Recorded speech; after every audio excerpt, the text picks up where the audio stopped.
Bonjour à tous et bienvenue pour cet épisode numéro 434 du Basket Lab, le laboratoire du jeu. Et aujourd'hui, c'est le bilan 2025, cette fois-ci des Memphis Grizzlies. Bilan des Grizzlies avec Tom du podcast Cellule Grise et de Dunk Hebdo, bien entendu. Et puis, comme d'habitude, pour soutenir le podcast, iTunes, Spotify, YouTube, petit like ou petites étoiles. Bienvenue dans le Basket Lab.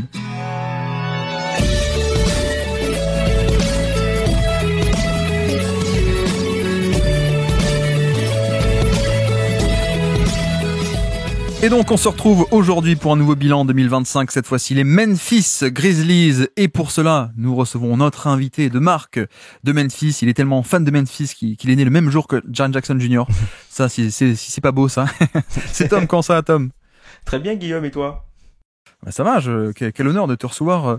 Non, pas pour la dernière fois tout de même, mais mais on s'approche de la retraite alors Tom, c'est ça ? Ouais, on s'approche du raccrochage de crampons ou sinon du dépôt de chaussures au fond du placard au niveau des vestiaires. Et je raccroche le podcasting NBA hebdomadaire en tout cas, et puis on verra où est-ce que les autres opportunités me porteront. On verra où la vie nous mène. Donc Tom de Dunk Hebdo, bien entendu. Cela dit, je crois que tu as dû naître après Jaren Jackson. Alors je veux pas te vexer, pardon, mais c'était pas fait exprès. T'as pas calculé pour Jaren Jackson. Ah non, c'est lui qui a calculé pour sortir le même jour. C'est ça, voilà. On est d'accord. Voilà. Tout à fait. Bon, à part ça va. En cet été qui a suivi une élimination en play-off un peu normale face au OKC, mais peut-être une fin de saison un peu décevante. On peut le dire comme ça. On va en parler, non ? Oui, fin de saison décevante, mais globalement, tout n'est pas à jeter cette saison. La saison a été beaucoup moins morose que l'an dernier. Ça a juste actualisé le fait qu'on a un propriétaire qui ne veut pas payer. Donc, il va falloir faire des choix. Va falloir aussi faire une croix sur certaines ambitions que le projet avait. Imagine que moi, il y a 6 mois, en février, je me disais, allez tiens, un Jimmy Butler à côté de Ja Morant, Desmond Bane et Jaren Jackson. De ce podcast, ouais. Et là, il y a ni Butler, ni Desmond Bane, il y a plus que Jaren Jackson et Ja Morant. Je pense que dans 3, 4, 5 ans, je sais pas exactement, mais quand Ja Morant va signer pour 85 millions l'année, bah du coup, on va dégager Jaren Jackson, on est d'accord, hein, c'est un peu l'idée. Bon, même si, après, si ça se trouve, ils enverront Ja Morant aux Lakers contre rien, hein. Ah, peut-être. Comme Effectivement. Bon, Tom de Dunk Hebdo que vous connaissez bien sûr, moment promo comme d'habitude pour Dunk Hebdo, puisque c'est un peu tes derniers épisodes avant la fin du projet Dunk Hebdo. Il y aura quelque chose par la suite, on a bien compris, mais il te reste quelques épisodes, notamment qu'est-ce qui est sorti un peu actuellement et le fameux top 20 qui arrive aussi dans quelques semaines. Le DH20 qui arrive bientôt. Sinon, parmi les épisodes auxquels j'ai participé qui sont encore à jour, il y a le dernier épisode qu'on a fait sur Adam Silver. On avait fait un épisode à l'époque en 2017. Et 8 ans après, écoute, on s'est dit tiens, ce serait intéressant de faire un bilan de ce qu'il a fait Adam Silver. Donc j'ai participé à cet épisode et c'est le dernier en date. Après, il y a des peut-être entre le moment où on enregistre et le moment où ce podcast va sortir, il y aura peut-être quelques petites surprises. Ah, on peut pas en dire plus, mais effectivement, voilà. Vous pourrez aller checker. Mais non, c'est vrai que, tu vois, pour le coup, j'ai l'impression qu'alors il a pris les commandes de la NBA en 2013, Silver. Entre 13 et 17, il s'est pas passé non plus grand chose. Par contre, depuis quelques temps, j'ai l'impression que il a bien mis sa patte sur la NBA. Je sais pas si mon impression est un peu vérifiée ou pas. Oui, en fait, il y avait quelques plats du pied entre guillemets à gérer, quoi. Tu vois, l'affaire Sterling. Bon, voilà, hein. T'as Ballmer qui arrive, c'est une opportunité incroyable qui injecte énormément d'argent. Donc ça se fait très vite. Mais après, il y a eu plus de on va dire après 2017, il y a eu beaucoup plus de problématiques à gérer pour lui. Certaines dont il a pu s'en sortir avec brio et d'autres qui laissent un peu en suspens.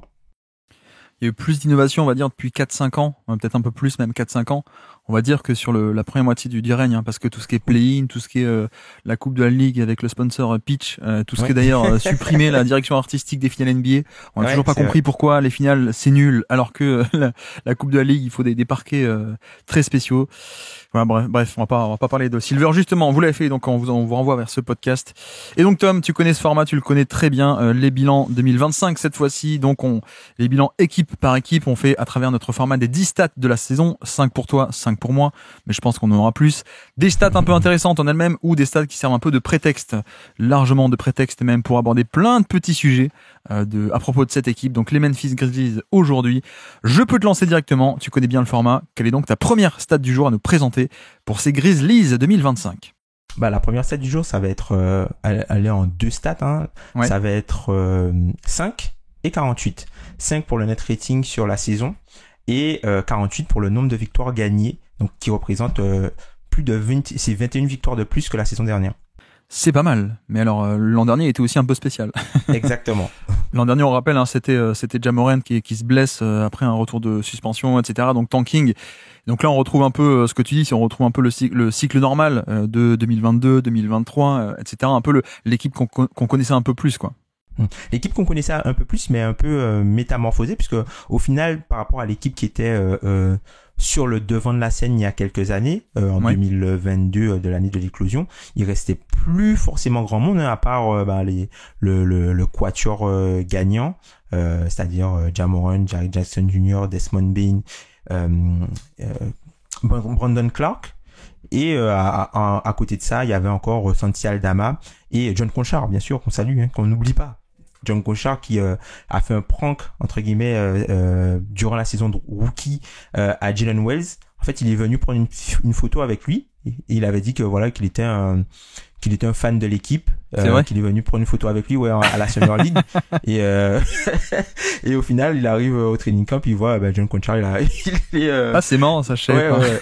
C'est pour te dire qu'en fait John Conchar il passerait à côté de quelqu'un, tu sais pas qu'il est NBA en fait ce gars-là. Ouais, effectivement.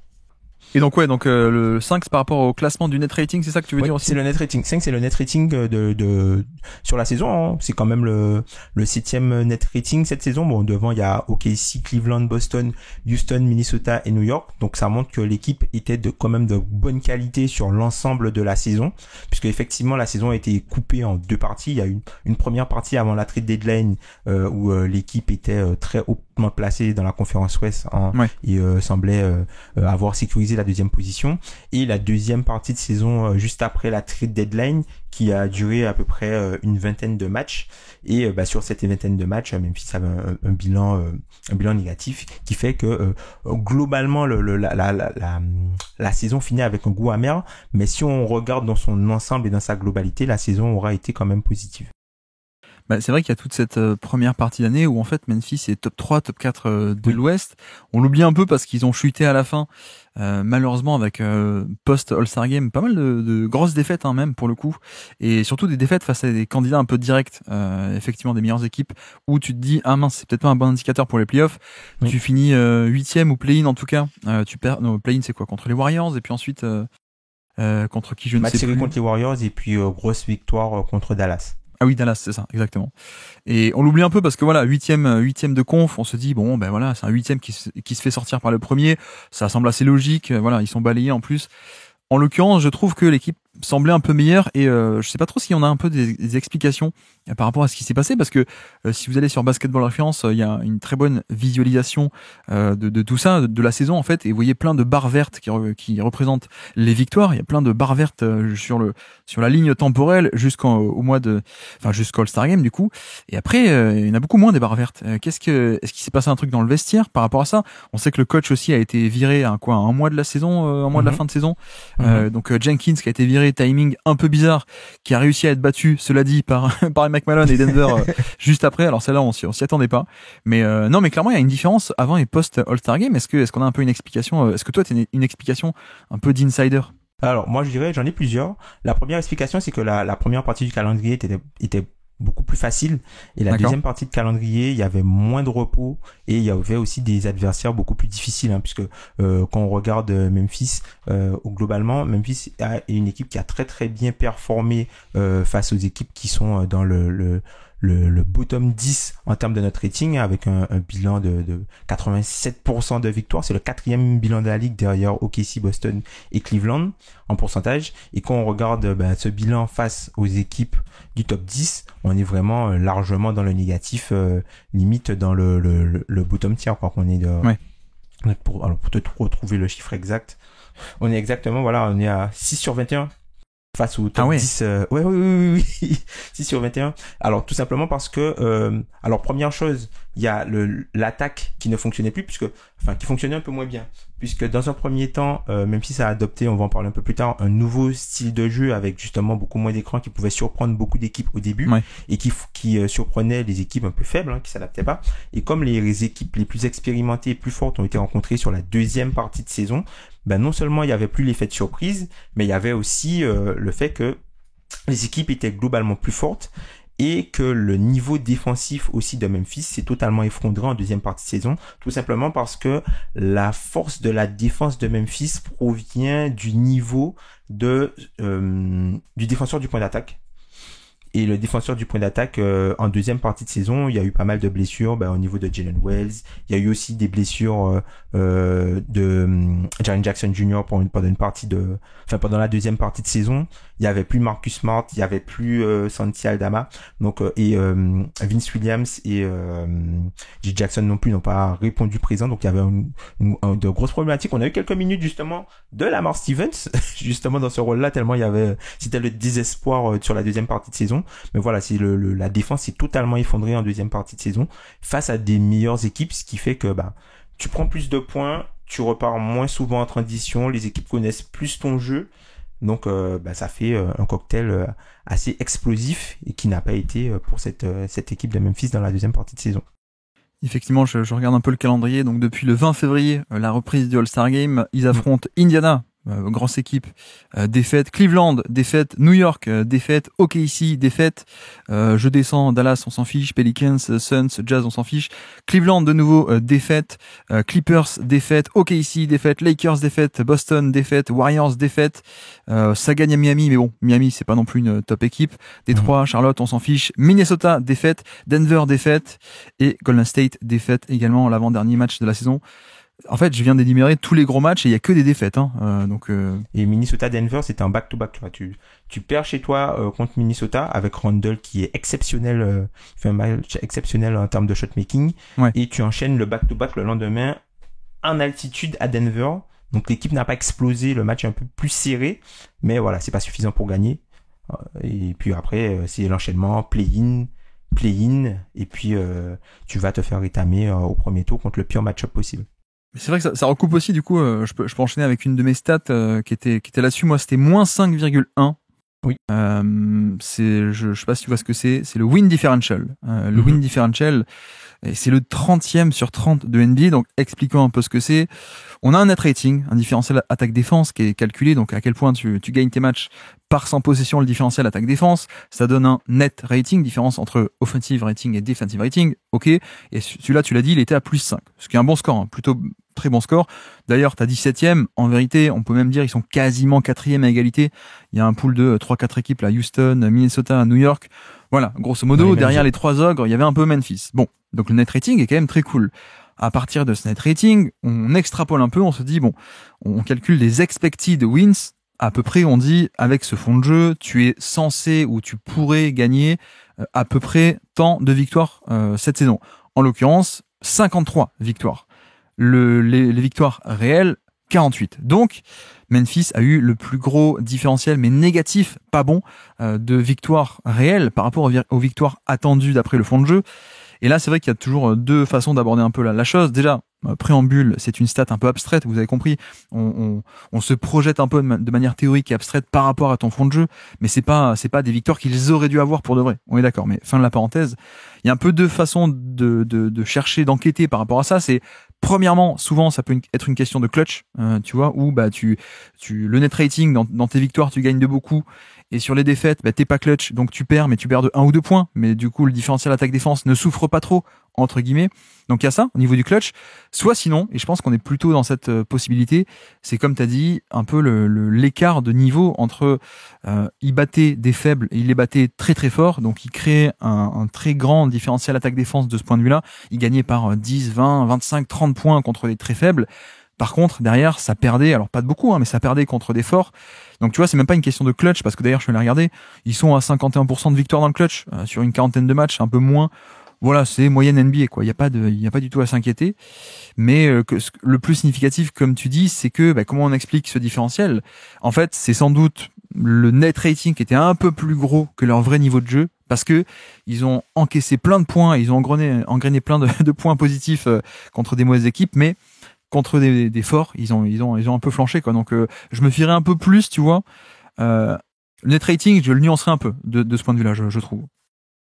Oui, totalement d'accord avec toi. C'est pour ça que effectivement c'est intéressant de mentionner, de séparer ce net rating entre les top 10 et les bottom 10 pour bien voir en fait que voilà, l'équipe était très forte contre les faibles, mais était plutôt faible contre les très forts. Ce qui fait que on a une moyenne un peu comme l'histoire qu'on a avec les shooters où on a par exemple 2 shooters qui sont exceptionnels et le reste qui est plutôt en dessous de la moyenne, quoi.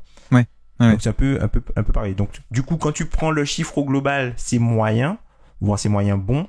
Mais quand tu décortiques et quand tu vois que au final les adversaires que tu es amené à affronter font partie de ce fameux top 10 net rating, tu conçois très bien que voilà, que les ambitions de l'équipe ne matchent pas le net rating qu'il y a, quoi, globalement.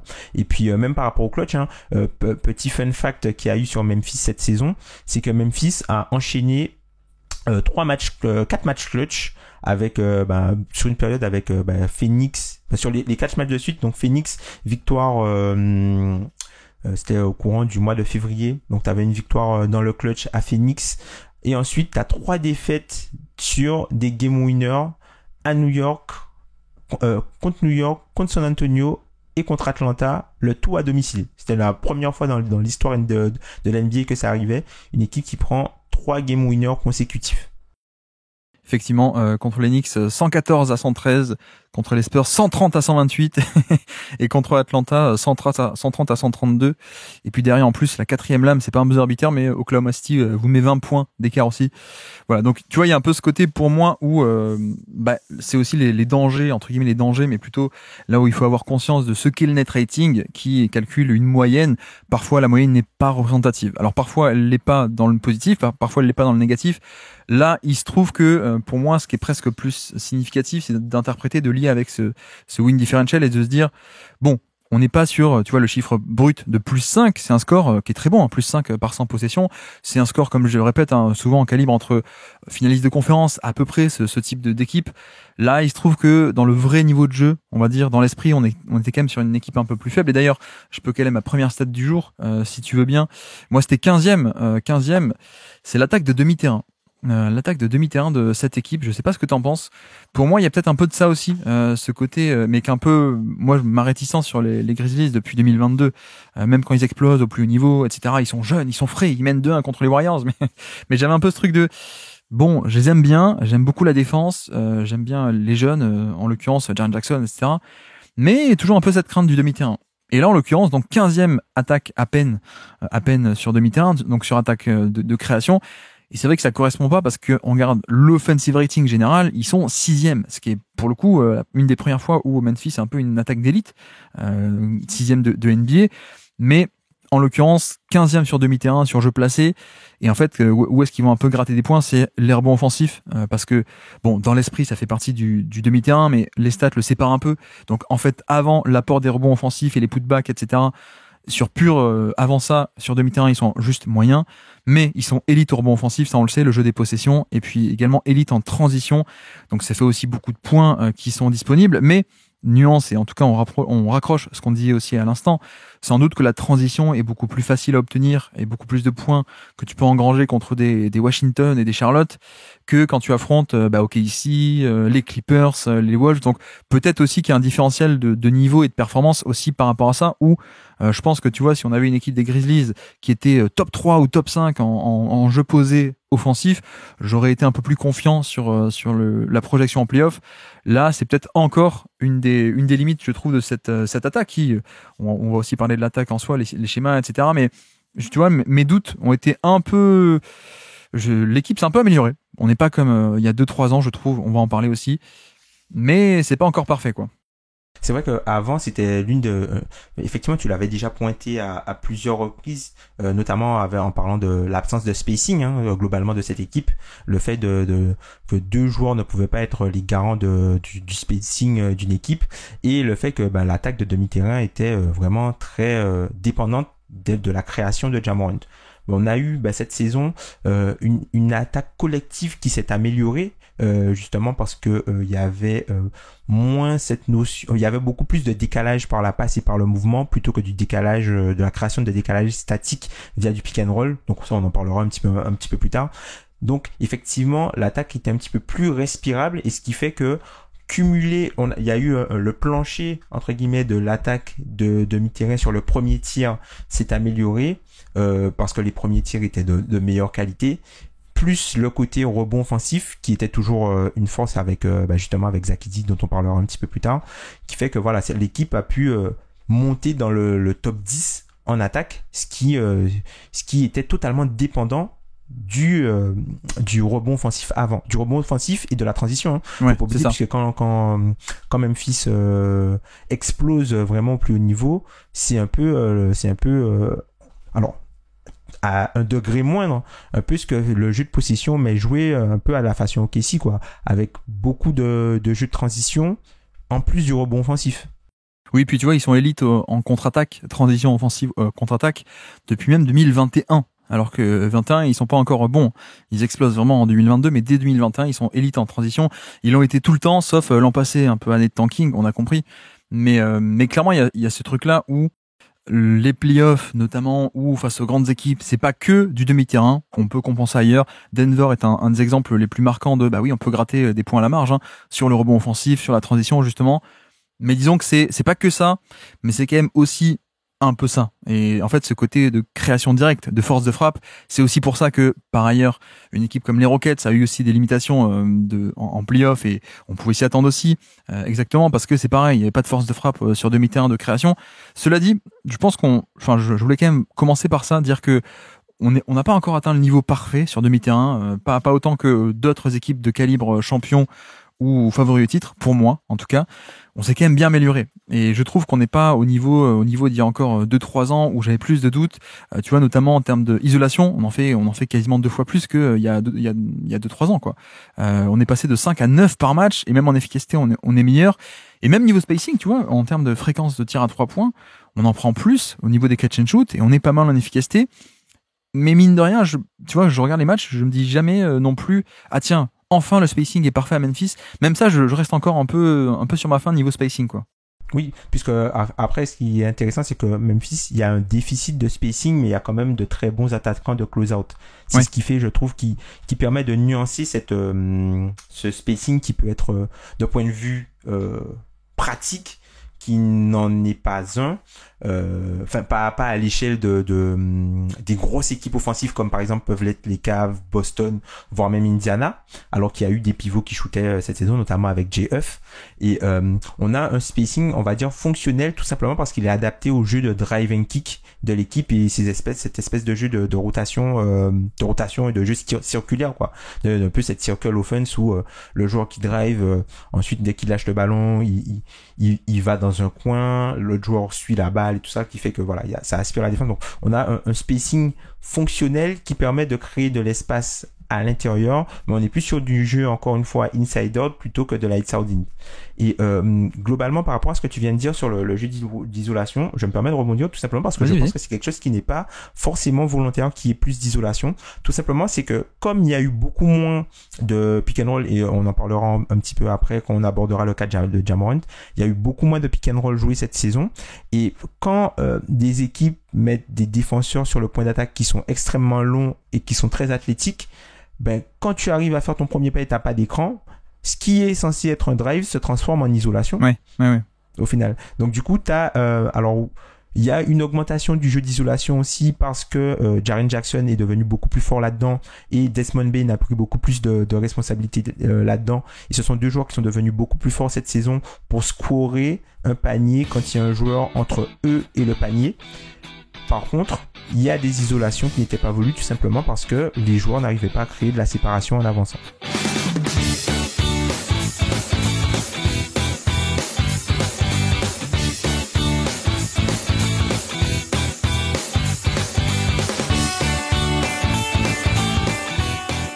Donc je peux te lancer, quelle est ta deuxième stat du jour, précisément, à nous présenter pour ces Memphis Grizzlies 2025?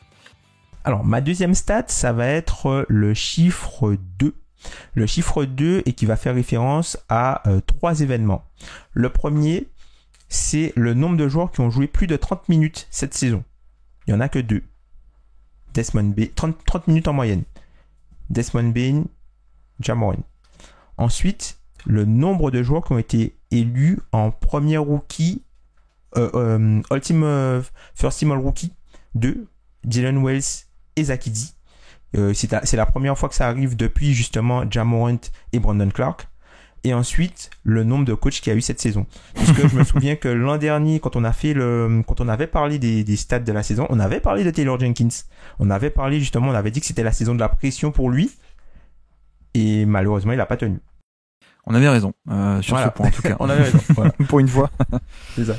Effectivement. Non, mais le coaching, je pense que on peut aussi lier ça.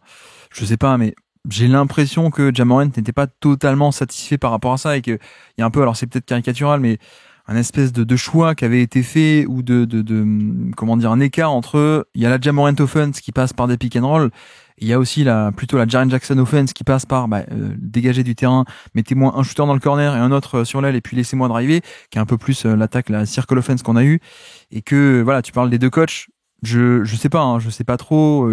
D'ailleurs, les déclarations post licenciement étaient un peu bizarres. On sait pas si c'était vrai ou pas vrai. Pareil pour Fox d'ailleurs à Sacramento, pareil pour Denver avec Mike Malone. Enfin bref, des coachs ont été virés, les déclats d'après ont été assez flous.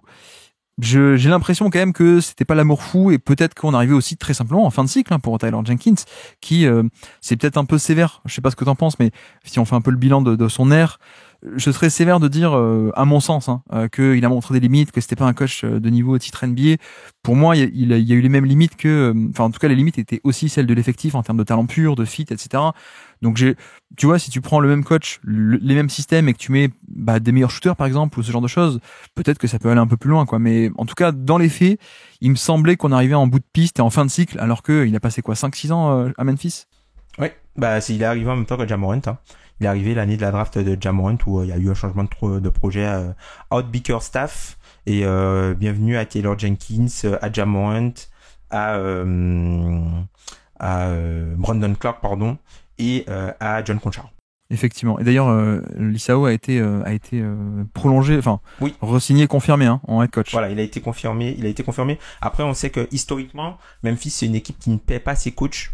Encore une fois, on va y revenir aussi, cette notion d'argent.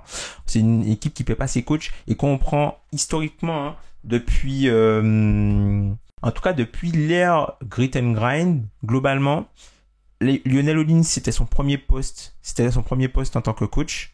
Ensuite, il a été remplacé par Davey Orger, son premier poste en tant que coach. C'est vrai. Qui a ensuite été remplacé par David Fizdale, premier poste en tant que coach. Qui a ensuite été remplacé par JB Bickerstaff, premier poste en tant que head coach. Qui a ensuite été remplacé par Taylor Jenkins.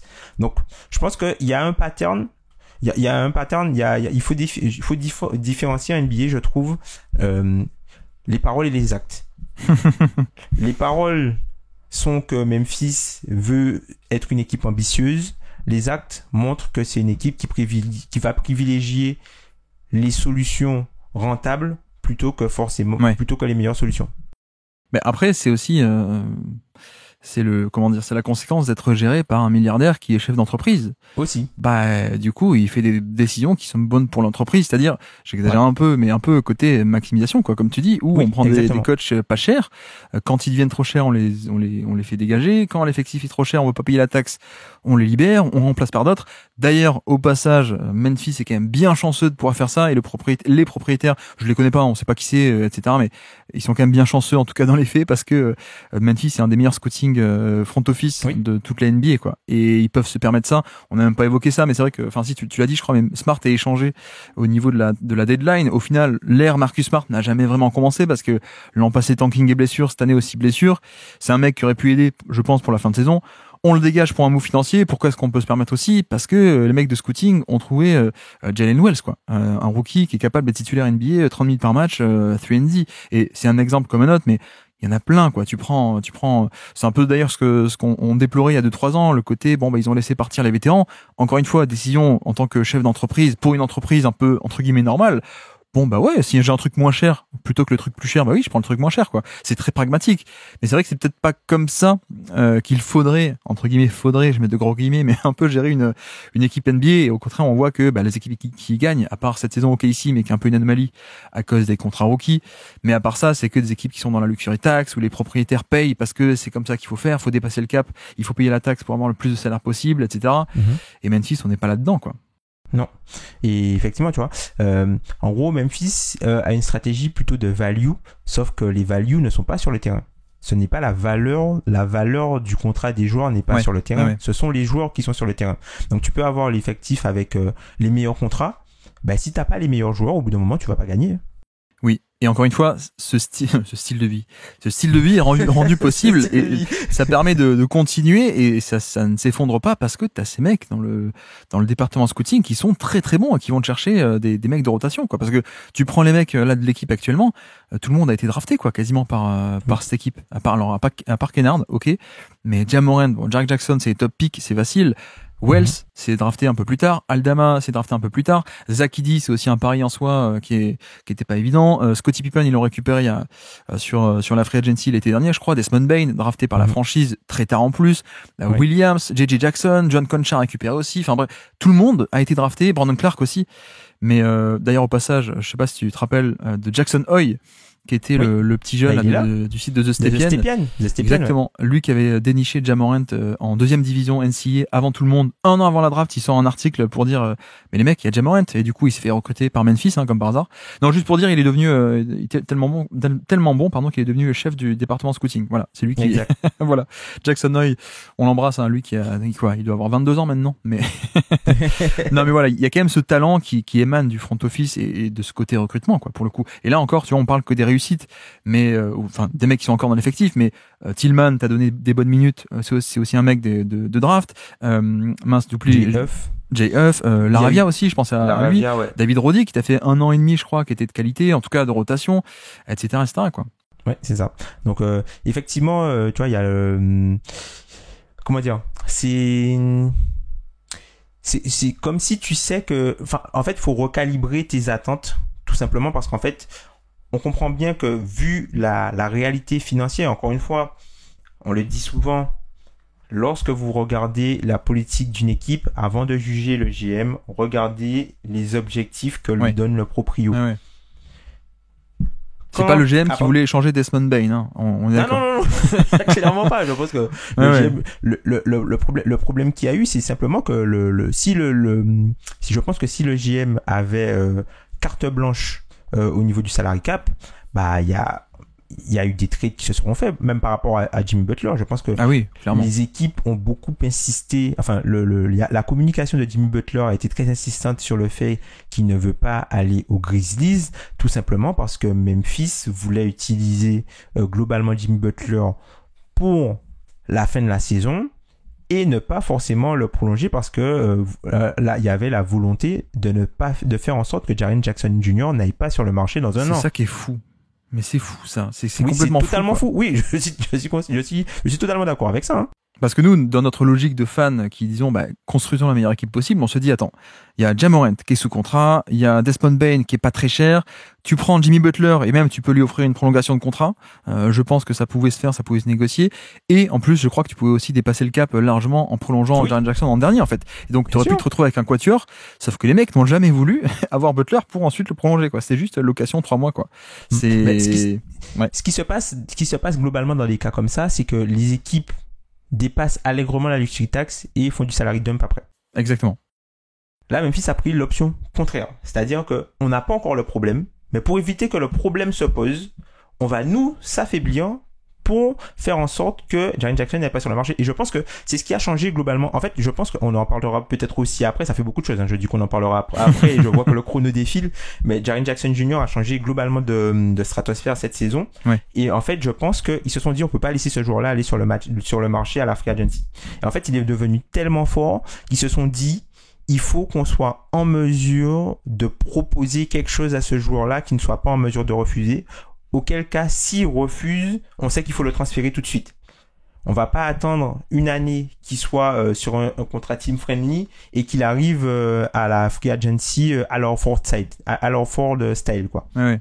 Mais tu vois, par exemple, hein, je pense qu'on peut dire déjà que KCP, il a 20 millions sur un an de contrat. Soit il fait l'année et il reste à Memphis, ou soit il se fait échanger. Mais je pense qu'il va pas être signé. Hein. Je pense qu'ils vont ensuite dire à Jalen Wells, bah, c'est toi le titulaire pour 3 millions l'année, quoi. Voilà, exactement. Et puis avec le rookie qui a été drafté cette saison. D'ailleurs, tu me fais penser, je sais pas si c'est un peu lié, mais tous les noms que tu as agrégés en termes de coach depuis 15 ans, donc, tous les coachs sont partis dans des circonstances un peu bizarres, hein, au final, je me suis rendu compte, parce que Lionel Hollins se fait virer alors que c'était quand même une très bonne période de la franchise. C'est quoi, c'est 2013, 14, un truc comme ça, de tête. 2011 avec le côté grit and grind, et après il part, je crois il part après 2 saisons. Et il est viré en 2013, ouais, comme George Karl d'ailleurs, qui est coach de l'année. Donc bref, un peu bizarre parce qu'ensuite il s'en va, je crois qu'il est coach à Brooklyn, je crois. À Brooklyn, oui, effectivement, à Brooklyn, ça se passe pas forcément mieux. Non. Mais il fait une série de playoffs, cela dit. Mais Dave Jorger qui part, là aussi il y avait eu des histoires, non, il voulait rejoindre les Wolves ou les Kings ou un truc comme ça. C'est parce qu'il y avait les Wolves. En fait, en gros, l'histoire avec Dave Jorger, c'est que le front office ne voulait pas le payer plus et les Wolves lui proposaient des offres plus intéressantes, mais l'équipe ne voulait pas le libérer. Donc lui, ça lui convenait pas. Lui, ça lui convenait pas. À chaque fois on lui faisait des appels du pied que l'équipe ne voulait pas le libérer. Donc au final, ils sont allés au clash. Et voilà, il est parti. Et il a signé un contrat avec les Kings après. Bon, Fisdale, il était en clash avec Marc Gasol et finalement c'est Gasol qui a gagné, on va dire. Et puis Jenkins qui arrive, bon, Bickerstaff, on oublie, hein. Bickerstaff qui était un de transition et de formation. Oui, qui a fait un peu, qui a fait du taf dans une équipe mauvaise comme il aime faire. Et puis Jenkins ensuite. Non, mais c'était pas péjoratif, au contraire. Les fans de Détroit apprécieront. Non, mais je veux dire, pour élever le plancher minimum de l'équipe, il est très bon. Ouais. Il est très bon. Oui. Mais donc pour en arriver à Jenkins, justement, une de mes stats, c'était ça aussi, c'était le fameux 12,0, le nombre de pick and roll terminés par un porteur de balle par match. 12 à peine, et c'est 30e sur 30. Alors ça, c'est une stat où on parle de les possessions terminées sur le porteur de balle de pick and roll. Vous allez prendre des stats synergie, si vous avez un peu 20 000 dollars à dépenser, vous avez les stats synergie, ils seront aussi 30e sur le nombre de pick and roll joués et pas terminés, mais bref, on s'en fiche. C'est l'équipe qui fait le moins de pick and roll par match en NBA, et ce qui paraît un peu étonnant d'ailleurs, un total, même au-delà de par rapport à cette année, mais un total qui est le plus faible depuis X années, je sais plus combien, et c'est totalement atypique dans cette NBA qui s'oriente de plus en plus vers le pick and roll, y compris, tu vois, nous on fait des bilans de toutes les équipes là en ce moment. On voit que même des équipes un peu nulles, de type Charlotte ou des équipes comme ça, Washington, font des tonnes de pick and roll. C'est un peu la base. Même quand t'es nul, tu fais un pick and roll et ça te fait une attaque, quoi. Ça te fait un semblant d'attaque. Une pensée pour Orlando. Oui, d'ailleurs. Pensée pour Orlando. Non, et puis c'est étonnant aussi parce que Ja Morant est un bon joueur de pick and roll, pour le coup. Et cette année, Jenkins a été viré. Je pense, on l'a dit, il y a un côté peut-être clash où Jenkins a mis en place cette nouvelle attaque qui n'était pas favorable forcément à Ja Morant, qui peut-être n'était pas content par rapport à ça, mais aussi Noah Laroche, l'assistant, le fameux assistant Andrews, ouais. Exactement, les deux qui ont apporté cette attaque, la circle offense comme tu dis. Grosso modo, l'idée pour la résumer visuellement, alors il y a la vidéo de Ben Taylor si ça vous intéresse qui était très bonne là-dessus. L'idée c'est que tout le monde fait des cuts en même temps dans le même sens. Donc tout le monde part à gauche ou tout le monde part à droite. Voilà, donc ça fait un cercle. Si t'es en haut, tu pars à droite vers le bas, si t'es en bas, tu pars à droite vers la ligne de fond, etc. Et c'est une attaque qui était assez atypique, sans pick and roll. Et c'est vrai que c'est peut-être ça qui a aussi un peu amené certains doutes. Je pense que ça a pu être bénéfique par rapport à plein de choses. Déjà, c'était novateur. Donc, on a vu sur une première partie de saison que les défenseurs, c'est allez, il y a un pick and roll à défendre. Moi, je dézone côté faible. Et toi, tu t'occupes des deux shooters côté faible. Voilà. Donc, on s'organise comme ça. Et puis ensuite, quand la balle revient, je reviens sur le shooter et toi, tu remontes. Il y a ce genre de schéma un peu qui sont mis en place, classique, mais sauf que ça marche si les shooters ne bougent pas, si le shooter reste au bon endroit. Et là, les défenseurs ont le repère, ils savent gérer l'espace. Tout le but de cette circle offense, c'est de mettre du bazar là-dedans, en fait. Et il y a plein d'exemples de LeBron James qui fait un stunt, qui veut revenir, mais tiens, je reviens sur qui? Il est parti, mon mec. Il est pas là. Ouais, ou alors Draymond qui aide depuis le côté faible et en fait, allez, je reviens sur Mobley. Ah non, Mobley, pardon, pas Mobley. Jaren Jackson a coupé derrière, dans mon dos, au panier, etc. Et voilà, ce genre de choses. Donc, c'était bien. Il y avait un aspect novateur. Ça a aussi permis de lancer en isolation des Jaren Jackson, des Desmond Bane qui ont fait une grosse saison là-dessus. Mais c'est vrai que je peux pas m'empêcher de penser que est-ce qu'on a le bon spacing encore pour faire ça? Peut-être pas. Et est-ce qu'on n'a pas aussi une sous-utilisation? de finalement Ja Morant et son pick and roll, quoi, tu vois.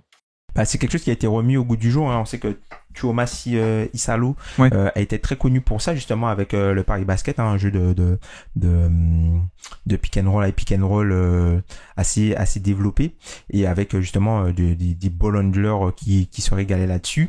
Et en fait, c'est la problématique de la circle offense, c'est que je pense que elle avait un plafond de verre, puisque au final, pour gagner en NBA, il faut que tes meilleurs joueurs soient dans les meilleures dispositions.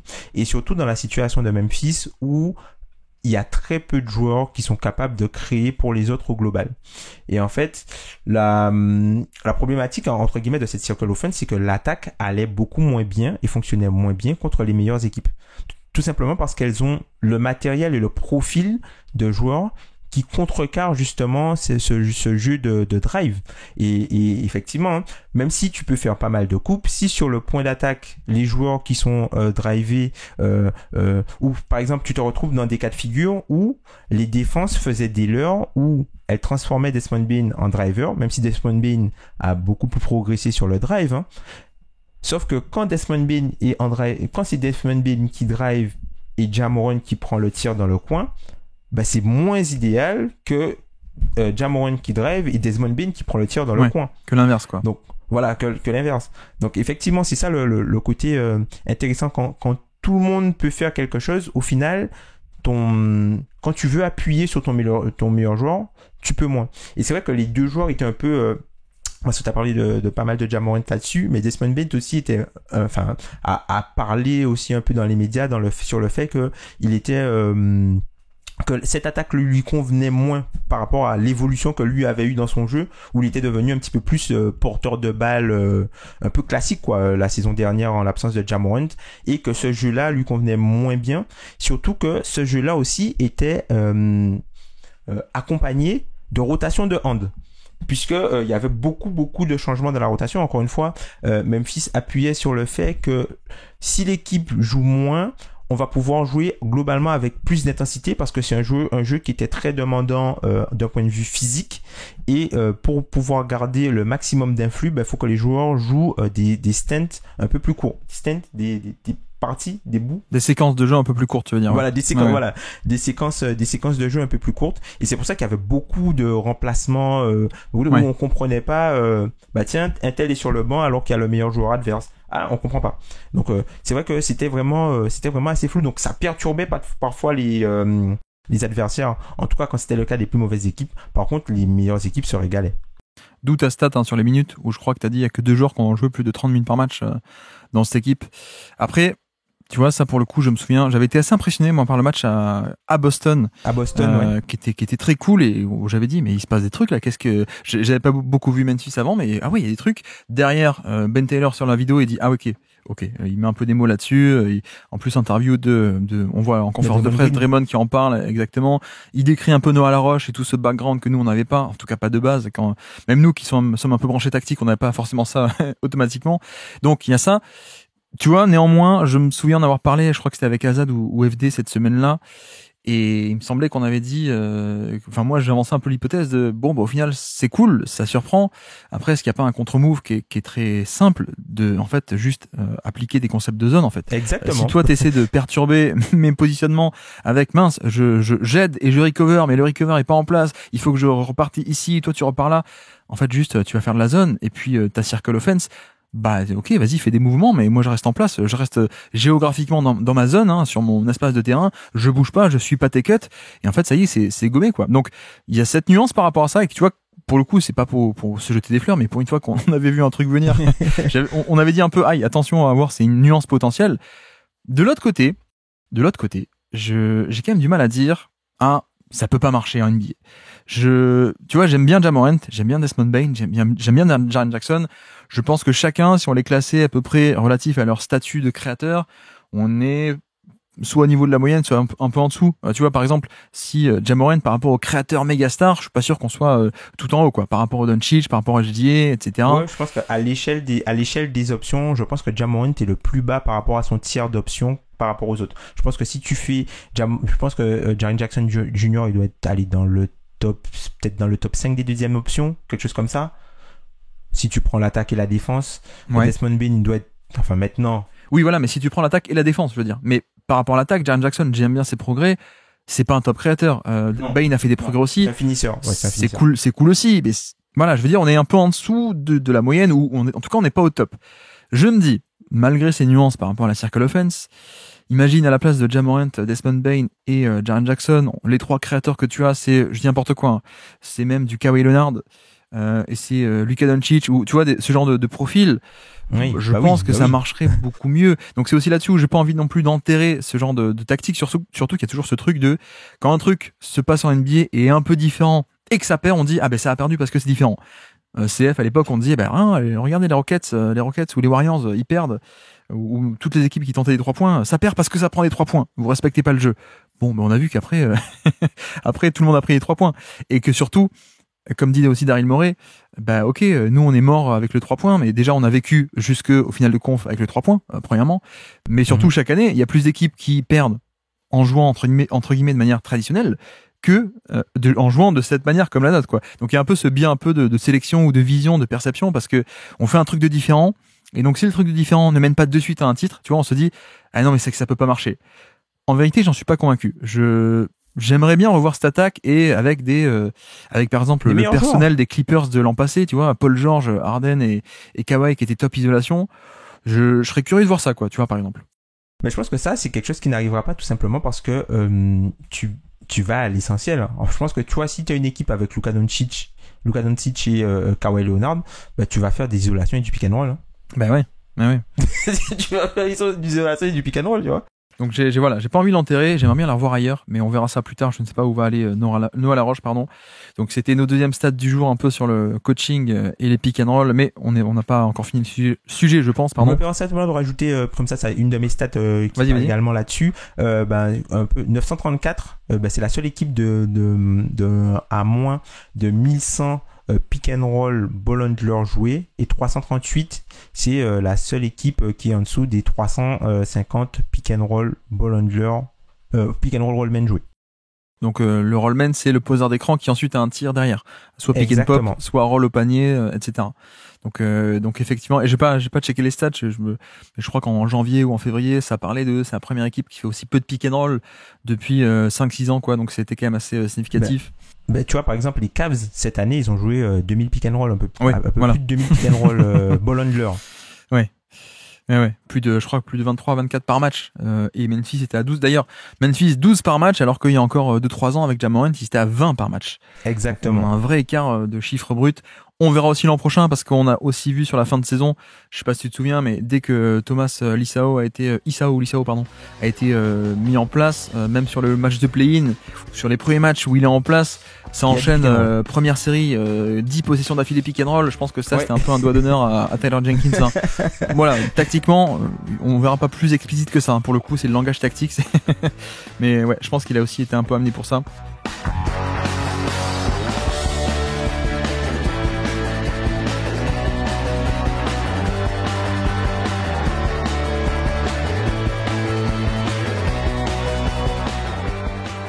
Mais bref, avançons. Quelle est ta troisième stat du jour à nous présenter pour ces Grizzlies 2025 ? On va parler un peu de joueurs, comme t'as parlé un peu de joueurs amenés pour ça, on va parler un peu du pick and roll et d'un joueur qui est censé faire du pick and roll. On va parler un peu de Zach Edey. Zach Edey pour deux raisons. La première, alors si on prend la stat, c'est le plus 9. C'est tu l'as aussi ? Je crois, vas-y. C'est par rapport au rebond offensif. Ouais. C'est le 9 sur le rebond offensif. Donc, c'est dans le 99e centile quand Zach Edey est sur le terrain. Ouais. Donc, ça, c'est quelque chose qui est intéressant.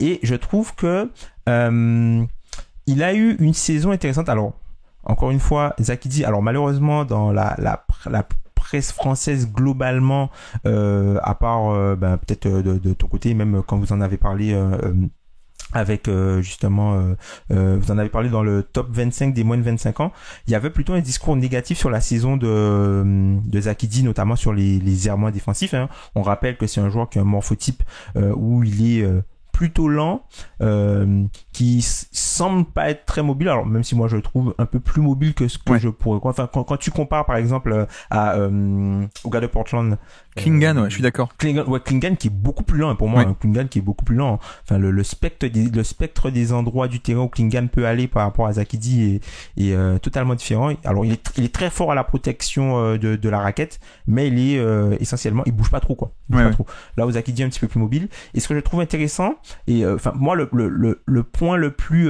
négatif que je retiens peut-être en dehors de la défense globalement au niveau de Zakidi, c'est son efficacité sur la partie sur le short range, parce que c'est un joueur qui a été weak. Je pourrais pas dire ça différemment. C'est-à-dire que c'est un joueur qui, même quand il était dans ses spots, se faisait envoyer ailleurs et avait beaucoup moins de réussite que ce qu'il devait avoir. Avec pas mal de petits bunnies ratés proches du panier, mais vraiment dans la zone intermédiaire, la zone du flotteur, il a pas été bon du tout. Tout simplement parce que son bas du corps n'était pas assez fort et quand il prenait ses tirs, il se faisait souvent déplacer de ses spots.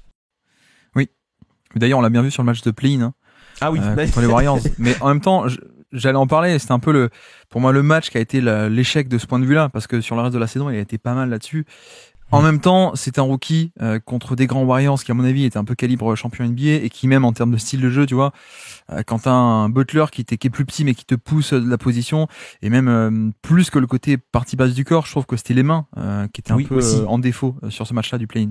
Exactement.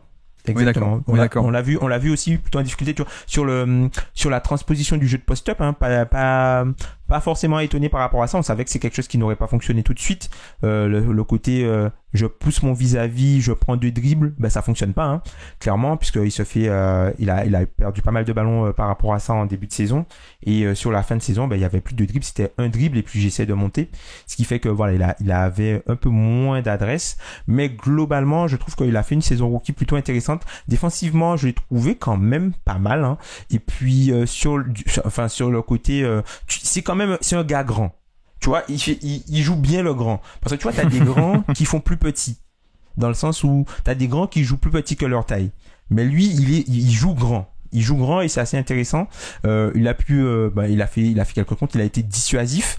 Il s'est montré assez dissuasif. Après, il y a un manque entre guillemets de mobilité, un manque de vivacité aussi, hein, puisque sur les réceptions tirs, parfois il est obligé de refaire descendre le ballon, ce qui fait que il a pas de tir clean et ce qui fait que offensivement il a un petit peu plus de mal.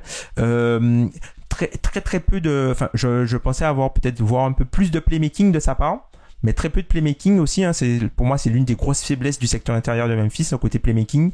En dehors de Santi Aldama, il n'y a pas grand monde qui a fait du playmaking cette saison. Et globalement, je trouve que c'est une bonne saison rookie qui a été ponctuée par justement un classement en All Rookie First Team. J'avais aussi noté la stat, plus 9,2, le on-off au niveau du rebond offensif, qui est, comme tu as dit, 99e centile, donc mieux que 99% de tous les pivots NBA, les joueurs de son poste. Mais on peut se dire, ça dépend du backup. Son backup étant Santi Aldama. Voilà, c'est juste ou Clark, pardon, effectivement, c'est juste un différentiel. C'est juste que ses backups sont pas aussi bons. Donc le on-off, c'est juste, ça reflète juste par rapport à sa propre équipe. Alors que, en fait, non, pas du tout, puisque, allons regarder la stat pour corriger ça, non pas le on-off, mais le on-court, non pas le différentiel avec et sans, mais le juste quand lui est sur le terrain, et on compare quand lui est sur le terrain, comparé au score de tous les autres pivots quand ils sont sur le terrain, c'est également 99e centile. Oui. Donc, je pense qu'on peut effacer un peu le doute par rapport au backup et par rapport au on-off. Je suis aussi allé regarder d'autres stats. Il est premier à égalité à ce que Clean the Glass appelle le FGOR pourcentage. Qu'est-ce que c'est? C'est le field goal offensive rebound. Donc, grosso modo, à quel point tu arrives à prendre des rebonds offensifs sur les tirs de tes coéquipiers. Enfin, bref. Ouais. Il est premier à égalité en fréquence avec Klingan. D'ailleurs, on en parlait. 15%. Donc oui, rebond offensif cette saison, il en a 227 au total.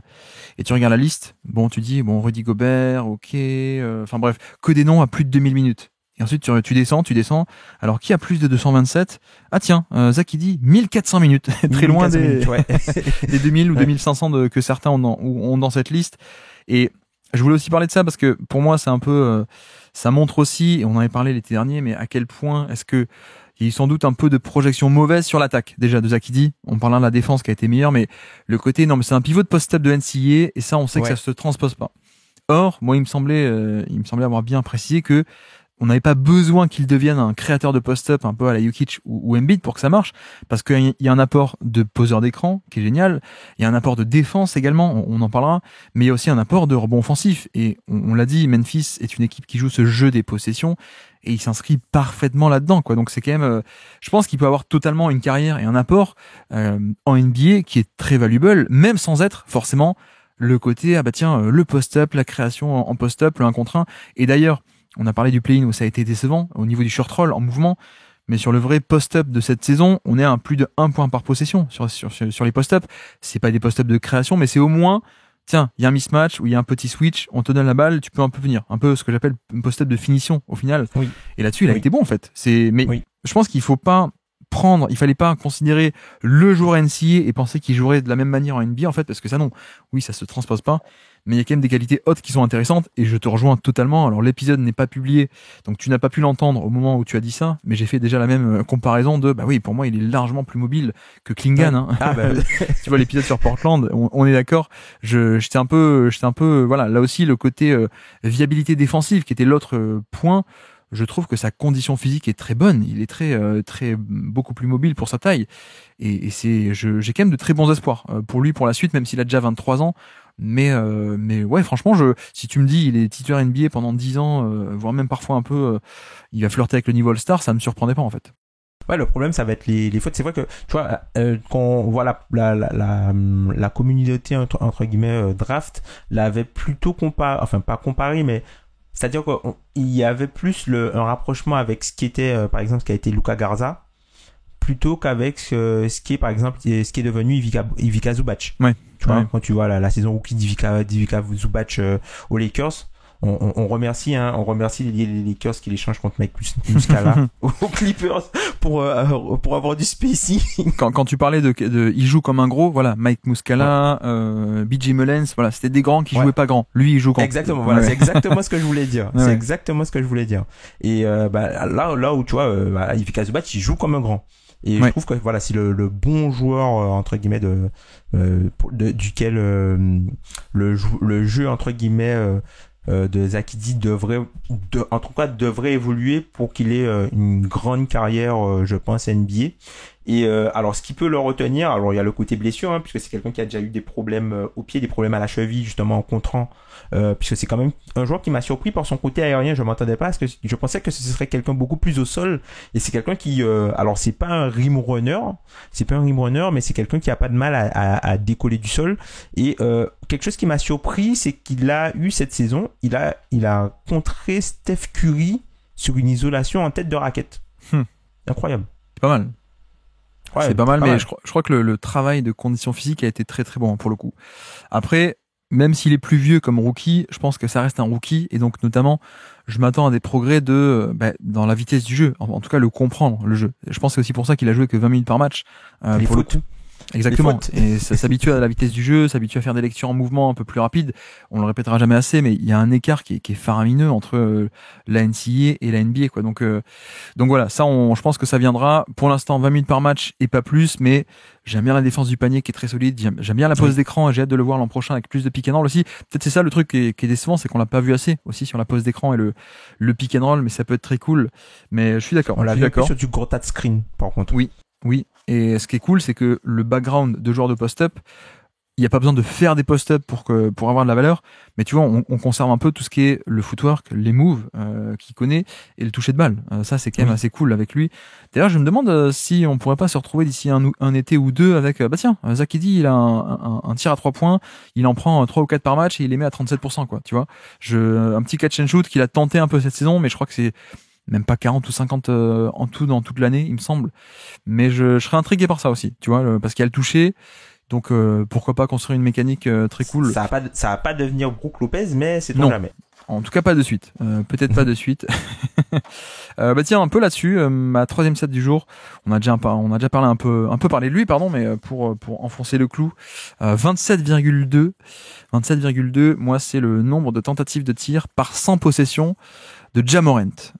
Et c'est son plus bas nombre de tirs par 100 possessions depuis 2021, donc depuis avant l'explosion du projet, etc. Et en 2022 et en 2023, il était à 30 tirs par 100 possessions, grosso modo. Et même au niveau de l'usage, qui est plus global, qui à quel point tu finis les actions au niveau du tir ou de la passe, 34% entre guillemets à peine, alors que avant l'année 2024, en 2023, il était à 38%. Vraiment héliocentrique, hein, vraiment énorme volume d'utilisation. Autre stat. Après 34, ça reste quand même énorme. Hein. Exactement, c'était aussi le truc, c'est que il y a que 7 joueurs NBA qui sont au-dessus des 34. Ça fait partie de ce côté où il est secrètement héliocentrique, on n'y pense pas trop. Mais non, mais pareil, pour ce côté un peu moins d'importance, entre guillemets importance, il touche aussi beaucoup moins la balle. Tu vois, 68 touches de balle par match contre il y a 2 ans, avant son année blanche de l'an passé, quasi blanche, c'était 77 il y a 2 ans. Donc de 77 à 68, grosso modo, c'était top 20, même quasiment top 15 à aujourd'hui 40e en termes de nombre de fois où il touche la balle dans un match. Et puis l'autre côté, c'est toujours moins à quel point est-ce qu'on n'a pas un plafond en termes de création d'isolation ou de création pure, tu vois, on va dire. Les chiffres d'isolation et de pick and roll sont pas mal, mais sont pas la folie. Et justement, je voulais aussi en parler parce que il y a moins que avant avec ce nouveau système. Mais comme tu dis, il y a des joueurs à 34% d'usage. En fait, il n'y en a pas beaucoup. Et donc, j'en viens presque à me demander que fait-on de lui et est-ce qu'on n'est pas aussi devant quelqu'un qui a un profil finalement assez rigide en un sens. Oui. Assez d'accord avec tout le constat que tu viens de dire. Effectivement, on est sur quelqu'un qui en fait cette saison, en plus cette saison l'a bien montré. Je trouve que l'équipe de Memphis fonctionne mieux quand pour moi Ja Morant est un bien meilleur playmaker que scorer. On l'a vu, notamment, alors peut-être que ça va pas forcément se voir dans les statistiques au pass ou même à l'assist usage, parce que c'est quelqu'un qui est quand même assez agressif sur le scoring, et parce que c'est l'un des seuls joueurs de l'effectif qui arrive à se créer des opportunités et qui arrive aussi à créer des opportunités pour les autres. Ben en fait, je trouve que la variété de passing que Ja Morant a montré cette saison, je pense qu'on est vraiment dans un haut tiers de NBA. Alors on n'est pas sur du Darius Garland, on n'est pas sur du Nikola Jokic, mais je pense qu'on est quand même proche du tiers un peu Trae Young, quoi. Ouais. Sur ce qu'il a pu flasher en termes de créativité, en termes de passe, en termes de manipulation de défense aussi. C'est quelque chose que il est très fort là-dessus. Et en fait, Memphis a beaucoup plus besoin de son playmaking que de son scoring en saison régulière. Par contre, en playoff, c'est quelqu'un qui devient un scorer first, tout simplement parce que c'est son scoring qui débloque, son scoring et sa capacité à faire croire qu'il va scorer, qui va débloquer son playmaking pour les autres, puisque c'est pas forcément un playmaker naturel. Et Memphis, et c'est le seul joueur, encore une fois, c'est l'un des seuls joueurs de l'équipe qui est capable de créer de la séparation en avançant, en faisant une passe décisive. Puisque les autres joueurs qui vont créer de la séparation en avançant vont être plutôt des joueurs qui vont plutôt être sur du scoring. Jaren Jackson Jr., Desmond Bane, Scottie Pippen Jr. aussi. Ce sont des joueurs qui sont capables de créer de la séparation en avançant, en rentrant dans le joueur. Mais une fois qu'ils ont créé leur séparation, c'est simplement pour proposer une position pour scorer au panier et pas pour mettre un coéquipier dans les meilleures dispositions pour scorer la balle. Mais Memphis a beaucoup plus besoin de Ja Morant playmaker que Ja Morant scorer, parce que c'est un joueur qui, par sa on va dire par son régime de tir, va être amené à prendre beaucoup de tirs peu rentables, donc beaucoup de flotteurs, surtout que cette année c'est quelqu'un qui a travaillé sur justement les finitions sans se coucher en dessous du panneau, c'est-à-dire que un peu les finitions à la SGA où tu finis au cercle ou dans la zone intermédiaire en reculant par rapport au panier. Là où sur son début de saison, c'était aller le plus vite possible pour justement avoir le meilleur angle pour terminer. Là, il a essayé de faire quelque chose de beaucoup plus en contrôle pour moins se blesser, parce qu'il y avait les chutes et tout ça, et c'est quelque chose qui le blessait. Il a même parlé justement de dunker moins avant de faire le fameux dunk face à Boston, là. Il parlait justement de dunker moins par rapport à ça. Même c'est pas sur Wembanyama aussi, non, qui fait un poster dunk. Oui, il a pas compté le dunk sur Wembanyama, justement, parce qu'il y avait, c'est vrai. Il a pas compté. C'est un poster, hein. Franchement, pour moi, c'est un poster, hein. Oui. Pour moi, c'est un poster parce que Wembanyama, il y est allé pour contrer. Donc pour moi, c'est quelqu'un qui est en train de faire muter son jeu. Par contre, je suis pas convaincu qu'une réduction de son volume d'usage soit une bonne chose pour lui, parce que quand il n'a pas la balle aujourd'hui, c'est beaucoup plus compliqué de le rendre viable. Oui, oui, effectivement, c'est un peu le problème. Et tu vois, beaucoup de monde pourrait dire oui, mais il y a aussi le manque de jump shot qui est embêtant. C'est vrai en un sens, mais pour moi, il n'y a pas que ça. Tu vois, je pense qu'on connaît aussi d'autres joueurs NBA qui sont plutôt que drivers, mais qui sont efficaces pour le coup. Et là, c'est vrai que le problème, c'est qu'on a un Ja Morant qui, ok, il n'y a pas de jump shot, il n'y a pas de 3 points, 33% encore cette année, pas trop de pull-up, même à 2 points, il est à 39%, mais c'est sur 38 tentatives. Bref, donc il y a quasiment pas de pull-up, pas de jump shot. Mais le problème, c'est qu'au niveau du drive, on est à 1,16 points par tir en fin de drive. C'est la moyenne, elle est à 1,15 quoi. Donc on est sur les gros drivers, pile au milieu de la NBA. Et en fait, je me demande si est-ce qu'il y a vraiment un palier supplémentaire en fait, parce qu'il faut pas oublier qu'il y a un aspect de taille aussi chez lui où tu dis il apprend à jouer avec des flotteurs, à ralentir un peu, etc. Mais est-ce qu'il n'y a pas aussi un plafond un peu dans les faits par rapport à ses limitations quoi? Je sais pas. Est-ce qu'on va se retrouver d'ici 1 an, 2 ans, 3 ans, 5 ans, je sais pas, et il aura pété un score dans le top 10 ou top 5? Je dis ça aussi parce qu'il l'a jamais fait quoi. Il a toujours été moyen bon, moyen très bon, parfois même, mais jamais élite quoi. Donc je sais pas, parce qu'il est pas il a pas non plus 20 ans quoi. Donc on connaît à peu près le joueur qu'on a actuellement, on connaît un peu ses forces, un peu aussi ses faiblesses. Donc par rapport à ça, efficacité générale, on est à moins 2% relatif à la moyenne. Enfin bref, on est au niveau de la moyenne grosso modo. C'est vrai que des créateurs stars qui t'amènent très loin en play-off, déjà il y a un peu plus d'outils tactiques en termes de j'ai le drive mais aussi le pull-up, mais même au-delà de ça, c'est des mecs efficaces quoi, c'est des mecs à plus 5%, plus 10%, plus 15%, etc. Là on est au niveau de la moyenne. Et je vois, ça me paraît pas en tout cas évident ou extrêmement probable qu'on ait le step supplémentaire qui va venir. Cela dit, on parle de sa rigidité. Je te rejoins sur l'aspect de création de décalage où c'est un créateur de chaos qui peut être génial quoi, parce que le passing est très bon. Alors là encore, pas un passing 10 sur 10 parce que la taille limite certaines lectures parfois vers le corner opposé, par-dessus tout le monde. Mais par rapport à ça, tu vois, moi j'ai un peu la frustration au niveau des cuts, il est pas trop utilisé. Je crois qu'il en fait même pas 0,3 par match des cuts. C'est un mec qui pourrait être un peu plus utilisé sur des off-ball, sur des pin-down aussi, tu sais, des sorties d'écran un peu off-ball, où avant de recevoir la balle, il y a déjà un mouvement off-ball, sur des zoom action aussi, donc un écran, un dribble end-off, je remonte, je prends la balle des mains du big et puis j'enchaîne, etc. Et je me dis, il y a quand même une création de chaos qui est extrêmement intéressante, et ce sera peut-être jamais un chapeau 1, top 5, top 10 NBA, on est d'accord, mais tu vois, je me souviens aussi de Tony Parker, Parker à l'époque où il est vu MVP ou meilleur joueur des Spurs, etc. Saison 2012, 13, 14. C'est pas en soi un mec qui en création pure était si incroyable que ça, mais dans la motion offense des Spurs, c'était la première étincelle. Et je me demande à quel point est-ce qu'on pourrait pas, on a parlé des pick and roll, mais essayer un peu mieux contextualiser et optimiser un peu Ja Morant pour que sa création de décalage soit exploitée en fait. Là, plutôt que juste lui dire bon bah tiens, voici un écran et tu fais le jeu tout seul quoi. Non, je pense que sur ce truc un peu statique, un peu frontal et basique, Doncic il peut te porter une attaque assez haut, juste comme ça. Harden aussi dans son prime, LeBron aussi. Ja Morant peut-être pas, mais peut-être que sur un système un peu plus complexe, des sorties d'écran, peut-être que ça peut être l'étincelle qui est la création de l'équipe et à un bon niveau en fait. Et aussi ce qui se passe quand lui n'est pas sur le terrain, puisque aussi, c'était un peu la botte cachée quand Memphis est apparu tout devant de la scène en 2022, c'est que le banc éclatait tout le monde en fait. Le banc éclatait des autres équipes, donc tu pouvais te permettre d'avoir un 5 majeur qui faisait juste jeu égal, le banc éclatait tout le monde. Ouais. Et d'où les questions parfois on comprend pas quand Ja Morant n'est pas là, l'équipe fonctionne avec Tyus Jones parce qu'il perd pas de balle. Quand il y a avec également tout le playmaking défensif justement de D'Anthony Melton, de Kyle Anderson, tout ça qui faisait et Brandon Clark qui faisait que t'avais beaucoup de jeux de transition, peu de pertes de balles. Donc t'avais moins de demi-terrain mais ça fonctionnait tout aussi bien parce que t'avais un banc qui était très très compétent.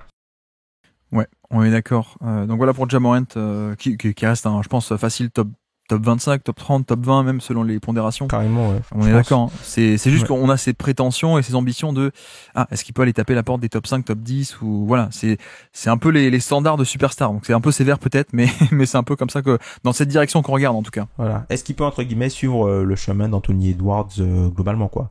qui commençait petit à petit avec beaucoup de doutes, et puis au final, au fur et à mesure des saisons, qui fait taire les détracteurs aussi, parce que lui, il a aussi un roster à 207 millions, hein, Tony Edwards. Donc voilà, ça change aussi les perspectives qu'on peut avoir. Après, par rapport à Ja Morant, il y a quelque chose que on peut pas lui enlever, c'est notamment la gravité dans la raquette. Moi j'aime beaucoup le répéter ça, c'est que en NBA, rim is king.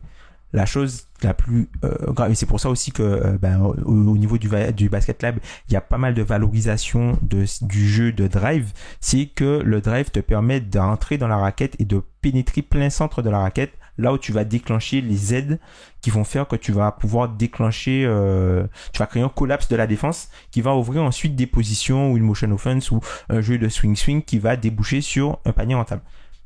Depuis 2021, Memphis est en dehors du top 2 au point dans la raquette qu'une seule saison. Je te laisse deviner laquelle. 24, non? Oui. Voilà, l'année tanking. L'année tanking, voilà. Ouais. Voilà, exactement. L'année où il n'y a pas de Ja Morant. Donc voilà, je pense que ça c'est quelque chose je pense que c'est quelque chose qui gardera pour lui jusqu'à ce qu'il garde, tant qu'il gardera ce côté explosion et explosivité athlétique. À voir après dans le futur comment ça va pour lui. Cela dit, là, pour le coup, peut-être qu'on touche un peu aux limites, mais qui sont très hautes, hein, aux limites de Ja Morant, on l'a dit, à moins qu'il y ait un peu un truc qui sort de nulle part. Mais peut-être aussi, ça en dit pas mal sur peut-être le manque de créativité tactique aussi de Jenkins, pour le coup, qui a jamais été fantastique non plus de ce côté-là du terrain. Bon, cette année, il y a eu la circle offense, d'accord, mais voilà, c'est bon, tout est un peu lié, quoi, je trouve. Mais voilà, on dit ça de Ja Morant. Si le même Ja Morant avec le même niveau de jeu, les mêmes faiblesses, entre guillemets faiblesses ou défauts, et les mêmes forces, tu le mets dans le spacing de Boston 2024, bon c'est pas la même chose, quoi. Tu le mets dans l'équipe d'OKC qui a pas un spacing top, mais qui a une philosophie du drive qui est mis en place, etc. Je pense que ça peut être cool aussi, quoi. Donc ouais, j'attends de voir, mais je sais pas si un jeu un peu simpliste de héliocentrique, pick and roll, et à toi de créer à partir de là. Je sais pas si Ja Morant, à partir de ça, peut créer aussi bien que des Doncic, des Prime Harden, des LeBron, etc., quoi. C'est peut-être un peu la limite, mais on verra bien.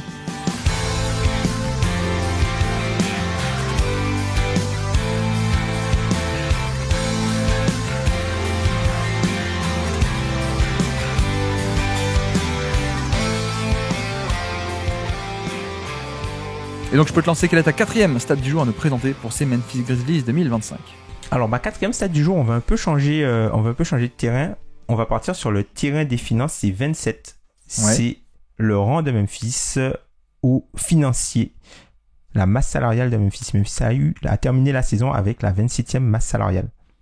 Donc moi je trouve que c'est intéressant pour de remettre en perspective, notamment par rapport aux attentes qu'il pouvait y avoir sur cette équipe-là. On rappelle que c'est une équipe sur laquelle il y avait beaucoup de doutes en début de saison, qui a fait un peu taire les critiques en première partie de saison, mais le sportif fait oublier que financièrement l'équipe n'est pas dans la même cour et que les role players de l'équipe ne sont pas aussi forts que pas mal de role-players dans d'autres équipes, tout simplement parce qu'ils sont beaucoup moins expérimentés. Et d'ailleurs, j'avais une question pour toi par rapport à ça. Si tu devais choisir, avant le trade de Desmond Bane, pour toi, si tu dois garder soit le top 3, tu gardes soit le top 3 de Memphis avec Ja Morant, Desmond Bane et Jaren Jackson Jr., ou tout le supporting cast. Si tu dois changer un des trois, ce serait quoi? Un des deux, ce serait quoi? Je pense assez facilement le supporting cast que j'aime bien, mais rien n'est plus rare et difficile à trouver que des stars en fait. Ok, on est d'accord. Toi aussi tu veux dire? Ouais, moi je ferais pareil. Ouais. Je ferais pareil. Oui, d'accord. Ouais. Malgré qu'il y ait un bon supporting cast, mais on voit que c'est un supporting cast qui est peu expérimenté, hein. Comme tu l'as dit tout à l'heure, il y a beaucoup de joueurs qui sont draftés, qui sont encore dans leur premier contrat. Il y a énormément de joueurs qui sont passés par des two-way contracts avant d'être sur des contrats minimum dans cet effectif-là. Donc voilà, on a une équipe qui, il faut pas décorréler ce qu'on voit d'un point de vue sportif à la réalité financière. Oui, et puis c'est pareil, pardon, mais le move de Marcus Smart qui aurait pu donner des bonnes choses, au final, qui a rien donné, quoi. Il a donné la possibilité de re-signer Jaren Jackson Jr. qui a été re-signé, voilà, c'est ça. C'est devenu la priorité de l'équipe au détriment du sportif. Sauf que sachant que tu aurais pu le prolonger de toute façon, Jaren Jackson, c'est un peu frustrant, quoi. Non? Oui, tu aurais pu le prolonger. Moi, pour le coup, moi, je suis pas d'accord avec ce qui a été fait. Moi, je suis pas d'accord avec ce qui a été fait, mais je comprends la logique dans le sens où c'est devenu la priorité de faire en sorte qu'il n'aille pas sur le marché. T'aurais pas pu le prolonger sans qu'il aille sur le marché si t'avais pas fait ces moves-là. Non, mais c'est vrai que par rapport à ça, c'est un peu ce que je disais moi quand Bane a été échangé, c'est que voilà, le côté financier, on le connaissait, le côté radin. Alors ça, c'est un jugement de valeur. Je ne veux pas faire ça, mais dans les faits, en tout cas, ils veulent pas payer. Non, mais pour de vrai, moi, je suis pas là pour juger qui a le droit de dépenser ou qui doit dépenser. Mais en tout cas, dans les faits, ils dépensent pas. Mais c'est vrai que c'est peut-être la première fois où ça a commencé un peu à toucher aux stars. Oui. Tu vois, toi et moi, on râle depuis 2-3 ans. Ah, pourquoi d'Anthony Melton, pourquoi il laisse partir? Kyle Anderson, oui, ah, ben les jeunes, ils vont pas remplacer. Ça, c'était en 2023. Ensuite, on a dit pareil en 2024. Ensuite, on a dit pareil cette année à Marcus Smart, Jack LaRavia. Pourquoi ils laissent partir ces mecs? Oui, mais c'est financier. Ok, c'est pénible, mais c'est Marcus Smart, c'est Jack LaRavia, c'est des Anthony Melton.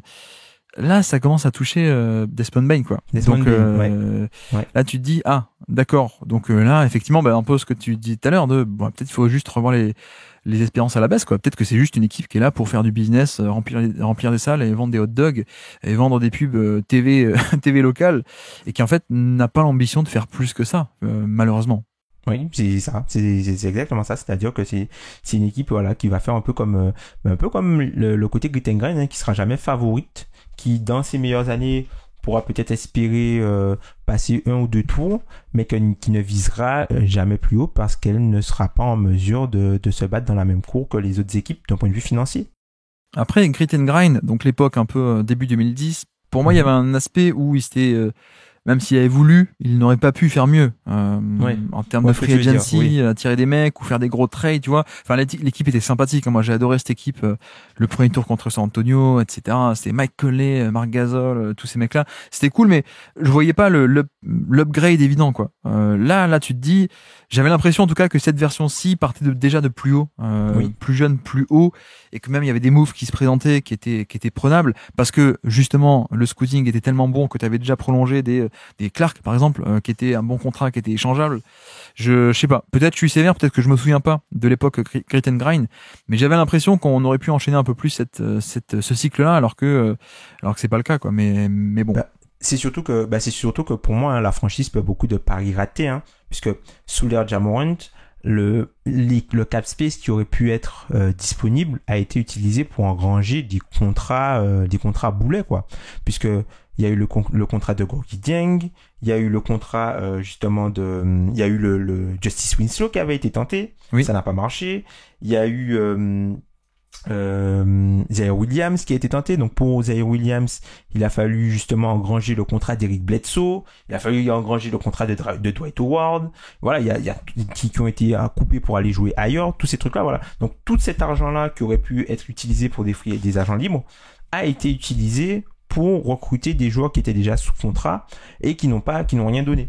Ce qui fait que quand il a fallu payer les jeunes joueurs, au lieu d'être dans le cas d'OKC où tu utilises du cap space pour amener des joueurs pendant que tes joueurs sont pas encore payés, le cap space il a été utilisé pour reprendre des joueurs sous contrat d'un point de vue pari et pas des joueurs confirmés, et en récupérant ces joueurs pari, récupérer des contrats boulets à côté dont les équipes ne voulaient pas. Oui, d'accord. D'ailleurs, est-ce que tant qu'on est un peu là-dessus, finance et Desmond Bane, est-ce que tu as un peu des stats sur Desmond Bane? Sinon, je peux donner la mienne de stats sur lui. Moi, c'était 50%, son pourcentage de panier assisté. Oui. À peine 50%, et pour moi, c'est un peu l'évolution majeure de son jeu. Clairement. Même sans parler de l'an dernier, mais remontons à son année rookie, il est à 82% de panier assisté. Oui. 82. C'est tout en bas de l'échelle. Aujourd'hui, on est à 50%. Oui. C'est une zone, je sais pas moi, à peu près des stars, mais des stars un peu off-ball parfois, de type Booker, Jamal Murray, Zach LaVine, exactement. Ce type de mecs sont à 50% de paniers assistés. Et encore, sur les paniers assistés, certains sont créés par lui-même encore, sur du jeu en sortie d'écran. Donc ça reste encore de la création en plus, quoi, pour le coup. Mais non, mais l'évolution est assez impressionnante, je trouve. Autant l'an dernier, je crois qu'on en avait déjà parlé ensemble, et il avait développé un peu le passing, je trouve, l'an dernier, un peu passé au révélateur de plus de ballons, pick and roll, etc. Et avec un peu l'idée de finalement c'est pas grave s'il y a du déchet, parce que tanking, il y a pas d'enjeu. Mais il avait réussi pour moi. Il avait quand même montré pas mal de bons passing. Le passing est là. Pour moi, l'évolution de cette année, c'est le drive en fait. Et cette saison, je l'ai vu faire des drives d'isolation, placer des premiers pas explosifs, ou en tout cas assez rapides, aller au panier, et contre de bonnes équipes en plus, hein, je veux dire, contre des bons défenseurs aussi. Et ça, tu m'aurais dit ça il y a, à l'époque de sa draft, ou même il y a encore 2-3 ans, tu m'aurais dit non mais attends, tu vas voir, c'est un mec qui va se développer, qui va pouvoir créer de l'attaque sans avoir besoin d'un écran.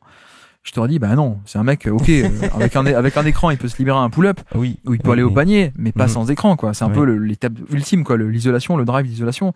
Et lui, il le fait. Et bon, alors, sur drive, il a 1,15 points par tir, par tir tenté en fin de drive. C'est la moyenne. C'est pas non plus, il est pas top 10, hein.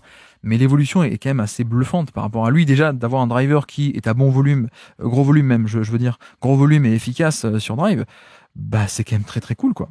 Clairement. Je pense que c'est un joueur, d'un point de vue évolution, je me souviens, on en parlait un peu comme d'un Klay Thompson un peu plus. Je me souviens qu'on avait fait l'épisode des Baby Grises. On en parlait un peu de joueurs comme ça. Et, tu vois, moi, c'est l'évolution qui m'a le plus marqué depuis que je suis la NBA.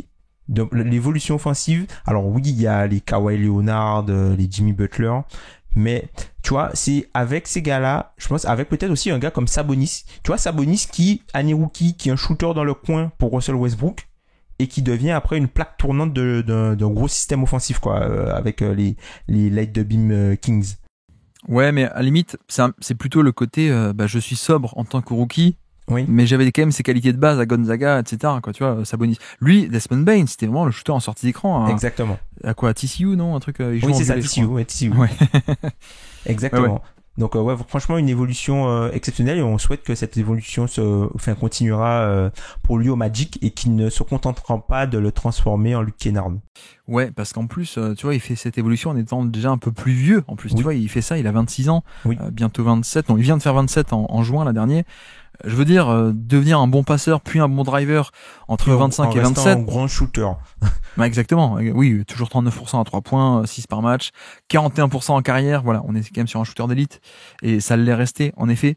Mais finalement, on a quelqu'un qui de plus en plus gratte des places dans notre top 100, quoi, tu vois. Et petit à petit, c'était juste un shooter en sortie d'écran à la base. Bon, on n'avait pas le top 100 à l'époque, mais aujourd'hui, je me dis finalement, en termes de volume médian, on va dire, volume à quoi? Il a 26, 27, je sais plus exactement, de volume. 26% d'usage, quelque chose comme ça, c'est quand même très efficace, quoi, et qui est assisté que sur 50% de ses tirs. C'est quand même très cool, quoi. Ça, plus le passing, enfin voilà, c'est vraiment saison complète de Desmond Bane, évolution assez complète, je trouve aussi. Est-ce qu'il y aura un next step? Je ne sais pas. Il a quand même 27 ans, mais on verra. On verra s'il y en a un autre de plus, mais ouais, très sympa et d'autant plus dommage de le laisser partir. D'un point de vue financier, on a déjà bien détaillé ceci. Mais oui, non, pardon. Dernière chose par rapport à ça.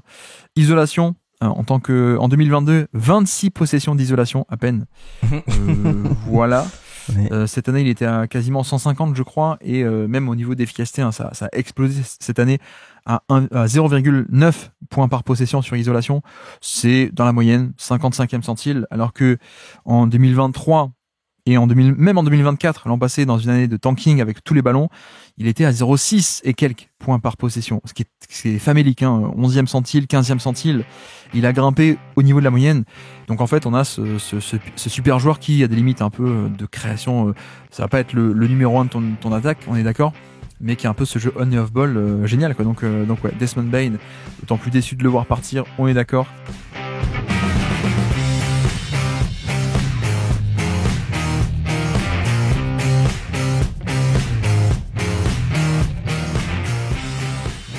Donc je peux te lancer, quelle est ta 5e et dernière stat du jour à nous présenter pour ces Grizzlies 2025? Alors j'en ai deux. Je vais commencer par celle-ci, tiens. Je vais commencer par 57%. Est-ce que tu vois ce que c'est? Ça concerne Jaren Jackson Jr. Pourcentage de panier assisté peut-être? Exactement. Pourcentage de panier assisté qui pour moi est la plus grosse évolution en dehors du drive. C'est la plus grosse évolution de Jaren Jackson Jr. depuis 2 ans, hein, puisque c'est vrai qu'il y a eu la saison entre guillemets, la dernière saison avant Ja Morant, il était la dernière saison où il y avait Ja Morant, il était à 68%. L'année dernière, juste avant où Ja Morant n'était pas là, c'était une saison de test, justement, on l'a un peu testé balle en main, et l'efficacité n'était pas au rendez-vous. Et il était à 59%, et là il est passé à 57% avec Ja Morant et Desmond Bane qui étaient là. Et en fait, ce qui fait qu'il reste aussi haut, c'est parce que c'est un joueur qui reste assisté à 95% sur les 3 points. Mais sur toute la zone à 2 points, c'est quelqu'un qui est assisté moins d'une fois sur 2 pour aller se créer ses paniers. Effectivement. C'est un peu... J'ai été très surpris, alors que j'adore le prospect. Je répète à chaque fois, mais pour moi c'était le deuxième meilleur prospect très facilement de la draft 2018. Mais fermons la parenthèse d'Andre Ayton. Mais non, mais Jaren Jackson, je suis extrêmement fan, y compris du potentiel offensif. Oui. C'est vrai que ça avait un peu tendance à stagner. Alors il y a eu un peu le début de carrière où tiens, il shoot à 3 points à 40%. Oui. Bon, au final, c'est revenu un peu à la normale, on va dire. Avec la diversité. Oui, tout à fait. Diversité de tir en mouvement, parfois un peu un step back, etc. Donc le côté shoot qui finalement est revenu à la moyenne. Mince, on pensait que ça pourrait être génial, finalement c'est que bon, voire très bon, et le drive peinait un peu à venir, alors qu'il y avait des flashs hyper intéressants, même à la fac, de drive et de dribble et de flexibilité de cheville aussi. C'est un truc chez lui qui était assez marquant, de à quel point pour un mec aussi grand, aussi gros, il y avait cette flexibilité de corps et de cheville, capable les chevilles d'encaisser des angles un peu bizarres, de se propulser d'un côté et de l'autre, d'encaisser des contacts. Aujourd'hui, l'an dernier, saison de test, et avec le déchet qu'elle est avec, c'est-à-dire bon, c'est normal, tu donnes plein de ballons alors que le mec il fallait bien que quelqu'un prenne les tirs, il les a pris, mais c'est pas son jeu. Et en fait, cette année, il débarque, il dit, si, en fait, ça a marché. J'ai bossé la création, et en fait, je suis fabuleux, quoi. Et moi, le drive est quand même assez hallucinant. Je crois que j'ai vu qu'une seule personne arriver à le stopper cette saison, alors j'ai pas vu les 80 matchs. Mais j'ai vu Wemby surtout, mais peut-être toi tu vas pouvoir ajouter des mecs en plus. Mais... Wembanyama, Anthony Davis, Mobley. Et Kristaps Porzingis. Mobley, je l'ai quand même vu un peu se faire bousculer par Jaren Jackson. Oui, c'est ça le truc en fait avec Jaren Jackson Jr. Je pense que ce qui a changé par rapport à l'an dernier, c'est que c'est un joueur qui est beaucoup plus puissant. Voilà, tu vois, Jaren Jackson, tu parlais de DeAndre Ayton tout à l'heure. Jaren Jackson, offensivement, c'est l'anti-DeAndre Ayton tout simplement parce que c'est un joueur qui offensivement n'est pas du tout dans l'évitement.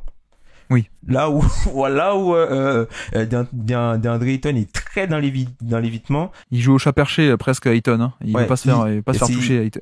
Exactement, un peu à la Marcus Aldridge, tu vois. Là où Jaren Jackson est vraiment dans les joueurs, un peu à la Zibo, quoi. Il tire dans les joueurs. Et en fait, ce qui se passe avec lui, c'est que comme parfois, quand il a l'avantage de puissance, tu peux rien faire, tout simplement parce qu'il va dans son spot et il déclenche, tu vois, son petit flotteur, son petit flotteur à mi-distance là où il a tiré à quasiment 50% sur le floater range cette saison. À partir du moment où il a l'avantage de taille et l'avantage physique, tu peux pas faire grand chose. Tu vois, on a vu Randle en grande difficulté, des joueurs comme ça qui sont plutôt pourtant puissants. Mais même Draymond, Draymond aussi, il a bougé Draymond et il a fallu sortir Kyle Anderson pour pouvoir le stopper, pour pouvoir le stopper un petit peu. Et en fait, c'est un joueur qui, à partir du moment où il tombe sur des joueurs qui sont beaucoup plus grands que lui ou qui match le côté puissance et vivacité. Donc par exemple Anthony Davis, c'est pareil, c'est tu vois quand il essaie de pousser Anthony Davis, il essaie d'aller, finalement il peut se faire contrer, ou du moins il n'arrive pas à aller dans son spot, donc ce qui fait qu'il va prendre son tir un peu à reculons, il va pas être bien équilibré. Ou sinon les joueurs hyper grands, parce que même si tu donnes le coup de coude pour déclencher ton push shot, ils sont tellement grands qu'au final ils arrivent quand même à te gêner. Et c'est arrivé contre Wemby, et c'est arrivé aussi contre Kristaps Porzingis. Il a beaucoup de mal face à Kristaps Porzingis, Jaren Jackson Jr. C'est un peu ce que j'allais dire, c'est que finalement, alors la puissance il l'avait. C'est juste que j'ai l'impression qu'il a bossé le dribble et qu'aujourd'hui la puissance est fonctionnelle. Oui, là où on la voyait pas dans le drive. Et il y a ce truc où, tu vois, même face à Draymond, un match à Golden State, je me souviens, où Draymond arrive à le stopper en puissance, mais en fait, il va sur ses spots et il y a un combo de contrôle du corps qui est fabuleux chez lui. Il encaisse le contact. Alors, la prise de position n'est pas académique. Il est parfois un peu il est bousculé ou il est pas en bonne position, mais en l'air, stabilisation avec ce contrôle du corps et le toucher de balle pour le flotteur. Donc ça, c'est fabuleux. Et même la portée de tir de ce flotteur qui va assez loin, quoi, tu vois. Ouais, effectivement. Ouais. Parce que même quand Draymond le stoppait genre en tête de raquette, il déclenchait le flotteur à 3 mètres et ça rentrait. Et les seuls match-up où finalement il a eu beaucoup de difficultés, alors j'avais oublié Davis effectivement contre les Lakers, mais Wemby en fait. Et en fait Wemby se fait bousculer, mais Wemby est tellement grand et long qu'en fait même quand il se fait enfoncer jusqu'au panier, il a les bras levés et Jaren Jackson n'arrive pas à shooter par-dessus. Donc, mais même lui, tu vois, s'est fait un peu avoir ensuite sur le deuxième match-up. Il y a eu c'est pas un back-to-back, mais 2 matchs à 3 jours d'affilée, je crois, entre Spurs et Memphis là en janvier, qui était très cool d'ailleurs. Je vous conseille d'aller les revoir. Avec justement la bataille, d'ailleurs que t'avais décrypté justement sur le jeu avec Castle. Castle qui était laissé comme un non-shooter. En roamer, ouais. Voilà, un peu un roamer. Il y avait un roaming entre guillemets sur Castle. Après, j'apprécie beaucoup. J'adore ce drive. Je pense que ça faisait partie de cette équipe la circle offense et donc isolation, etc. Le problème, c'est que j'ai aussi une autre stat, c'est 14,4. C'est le pourcentage de passes faites en fin de drive. Donc il est 51 sur 51 sur les gros drivers. Le 50e s'appelle Kevin Durant. Il est à 25%. Il fait des passes sur 25% de ses drives. Le 49e, Miles Bridges, 25. Ensuite, 26. Voilà. Donc, il y a un écart énorme entre Jaren Jackson, qui est dernier à 14, et l'avant-dernier, qui est à 25. Voilà. Pour dire à ce point l'écart. Et c'est le seul truc qui me manque, en fait. Mais en même temps, s'il avait ça, il serait All-NBA First Team tous les ans, en fait, hein, je pense. C'est que, on n'a pas encore la transposition du passing, mais je pense qu'on l'aura peut-être jamais. C'est un mec qui est hyper intelligent. Même tu l'écoutes en interview pré-draft, etc. Et même en interview tout court aujourd'hui en NBA, il est assez brillant. Le côté QI et basket, tu le vois en défense. Mais c'est vrai qu'il n'y a pas le passing, quoi. Il y a pas ce côté intelligence et passing en attaque. Il a jamais eu. Je crois que tu prends les gros volumes offensifs, c'est pareil. C'est le mec qui fait le moins de passes par rapport à son nombre de ballons en termes d'usage. Donc, enfin bref.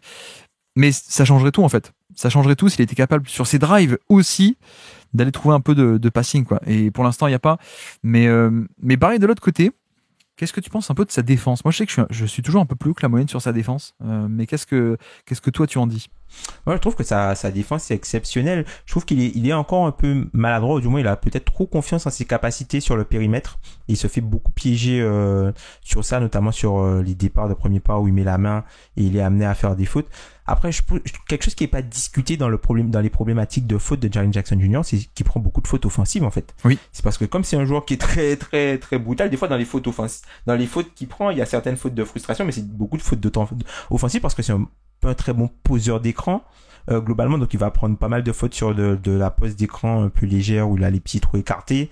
Et, je trouve que, défensivement, je pense que, d'un point de vue polyvalence, on est sur... Je pense que vraiment, Jaren Jackson Jr., c'est un peu le Al Horford des années 2020. Je pense.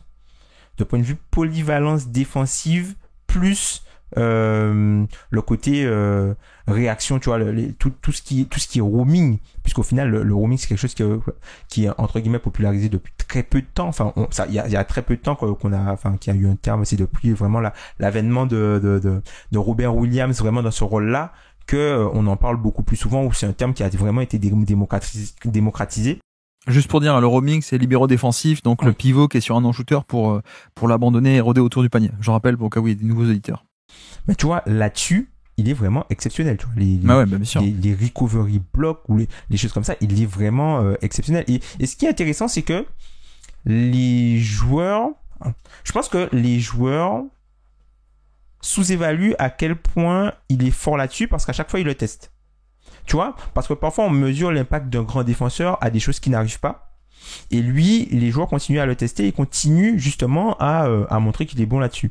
Donc je trouve que voilà, tu vois, en dehors de la partie coordination, mais je trouve que il est très fort sur le spectre de joueurs qu'il est capable de défendre. Il peut défendre, ou du moins il peut tenir en face de beaucoup de joueurs, et quand il n'est pas le défenseur principal, ça reste pour moi en NBA l'un des meilleurs roamers.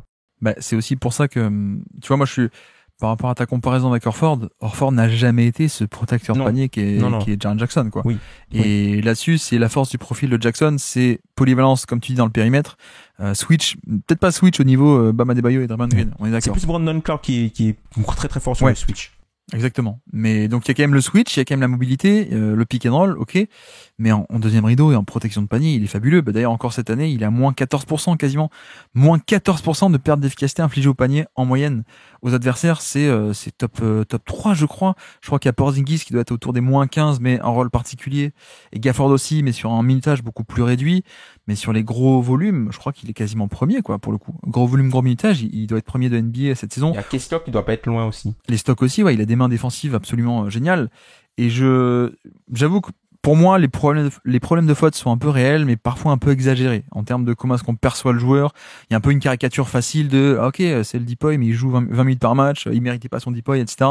Bon, les trophées, à la limite, je m'en fiche un peu, mais je trouve que la conversation va parfois un peu trop dans la caricature. Bon, après, ça dépend qui est-ce qu'on écoute et pourquoi on l'écoute, etc. Mais je veux dire, il y a quand même cette valeur qui est assez géniale. Et moi, j'ai toujours ce truc par rapport à Mobley, où c'est un style un peu différent, Mobley.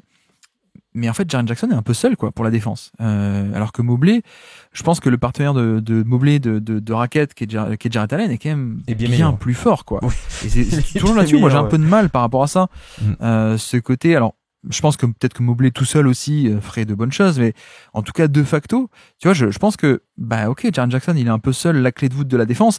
À côté, il y a Zach Edey, mais Zach Edey, pour l'instant, il joue 20 minutes par match, quoi. Et quand Zach Edey sort du terrain, on passe avec Santi Aldama et on passe en switch all. Et Jaren Jackson peut passer en switch all. C'est ça aussi qui est fort, quoi. On passe d'un système en roaming avec un gros qui fait un drop avec Zach Edey.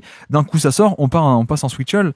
J'avoue que je suis toujours un peu plus chaud que la moyenne, moi, sur Jaren Jackson et sur ce côté protection de panier d'élite et polyvalence. Je pense que ce qui donne un avantage à Mobley, c'est qu'en fait, il peut plus facilement être déployé que Jaren Jackson. C'est-à-dire que il peut avoir ce rôle entre guillemets de safety beaucoup plus longtemps et peut jouer un peu entre guillemets le défenseur en solo un peu plus longtemps parce que il y a des joueurs autour de lui qui jouent pas mal de minutes. Tu vois, Jarrett Allen il joue pas mal de minutes, c'est quelqu'un qui est très très solide.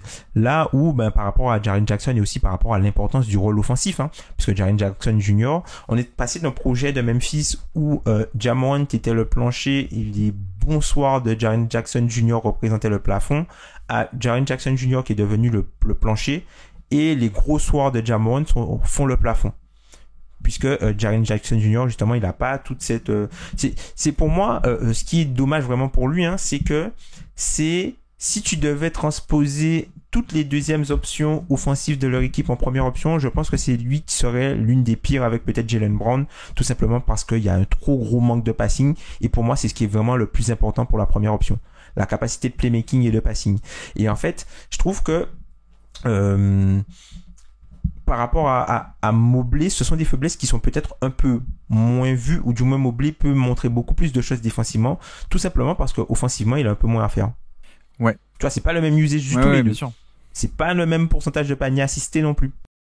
Non, et moi sur la protection de panier, je préfère encore Jackson pour le coup, mais c'est que personnel par rapport à Mobley, mais bref, ne faisons pas le débat entre les deux. C'est plus spectaculaire aussi Jackson, ouais. Ouais, je suis d'accord. Mais après, tu vois, moi, sur Jaren Jackson, pour moi, presque cette saison, la création offensive, le drive, pour moi, c'est que du bonus, quoi. Parce qu'en fait, pour moi, déjà, le shooter, le pivot protecteur de panier, et en plus polyvalent, et 3 points corrects, pour moi, déjà, c'était une version de, j'achète, quoi. Donne-moi un contrat maximum. Grosse valeur, ouais, grosse et valeur. Voilà, quoi, ça me va. Alors si, ok, il y a pas le passing, donc ça, c'est le verre à moitié vide. Par contre, vers à moitié plein, c'est, en fait, j'ai mon pivot 3&D qui est déjà d'élite, et en plus, maintenant, il a un petit drive de scoring. Bon, c'est cool, en fait. C'est pour moi, c'est que du bonus, quoi. Ouais, je vois ce que tu veux dire.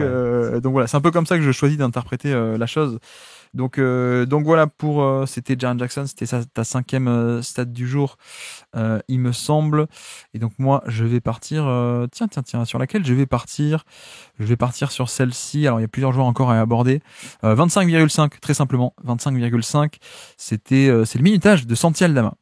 Santi Aldama qui secrètement était un peu le 3e big de la rotation avec un plutôt grosse présence parce que on l'a dit finalement il joue plus que Zach Edey. Zach Edey jouait 20 minutes par match même s'il était titulaire. Aldama en joue 25,5. Parfois ça pouvait un plus augmenter. D'ailleurs j'ai souvenir de matchs contre, je crois que c'est les Spurs justement, où Aldama joue quand même beaucoup il fait mal à Wemby à Aldama un peu. Exactement avec son shoot justement. Mais je sais pas quoi penser de ce joueur. Enfin je l'aime bien. Je pense qu'on a atteint un certain plafond et bon après c'est très bien ce plafond de je suis un joueur NBA qui est un joueur de rotation de très bonnes équipes, on est d'accord. Il a que 24-25 ans il me semble. Le seul truc qui me dérange un peu c'est que c'est un peu ma stat pour le coup, c'est en fait le tir rentre mais peut-être pas autant que j'aurais voulu quoi. C'est-à-dire que cette espèce de pivot en tout cas intérieur de switch all qui est correct mais qui est qui apporte pas une plus-value défensive. Il faut quand même qu'il y ait une certaine belle menace au shoot. En l'occurrence, on est sur du 36-37 là cette saison à 3 points, c'est bien. 34 en carrière. Tu vois, alors peut-être que je rêve, hein, mais j'aimerais bien avoir un joueur qui presque sera à 38-39 quoi, sur un gros volume. J'apprécierais un peu plus ce côté stretch big, sachant que il y a le compromis défensif. Mais en même temps, ce serait un peu une vision du joueur qui n'est que stretch big, alors que tu peux aussi en parler. C'est un mec qui fait pas que du off-ball et que du shoot. L'intérêt, c'est aussi que c'est un grand porteur de balle. Alors, c'est un meilleur playmaker que shooter d'ailleurs. Voilà, exactement. Qui peut aussi driver, balle en main, passing. Donc il y a aussi cet intérêt en plus du shoot qui est bon plutôt que excellent. Effectivement, c'est un peu, tu vois, il y a pas mal de comparaisons. D'ailleurs, vous en avez parlé lors du top 25 des moins de 25 ans, hein, qu'on invite les auditeurs à aller écouter, avec justement Nikola Jovic, Santi Aldama. Et je trouve que ce sont deux joueurs qui, leur version ultime se rapprocherait potentiellement de ce qu'est Nasrid. C'est-à-dire que c'est l'intérieur de périmètre, comme tu aimes bien le décrire, l'intérieur de périmètre qui a des capacités de shoot, qui a des capacités de ball handling un peu au-dessus de la moyenne, qui a de bonnes capacités de finition au cercle, qui est fort sur toute la partie création et attaque de close-out, et qui en plus a le 3 points qui rentre. Donc c'est ça la chose idéale pour lui, et qui peut être le troisième big, ou qui peut être le troisième big dans une rotation assez intéressante quoi. Et qui vient d'être prolongé d'ailleurs, je crois, pour une belle somme. J'avais parié entre 15 et 18. Où est-ce qu'on en est d'ailleurs? J'arrive pas à voir la nouvelle somme du contrat. C'est à peu près ça, je crois, ça entre environ 17 millions l'année. C'est un petit peu plus de la mid-level sur 3 ans avec la troisième année en team option. Donc c'est un peu un 2-1. Un 2-1. Ce qui est intéressant puisque ça lui permettra de retourner sur le marché à 27 ans.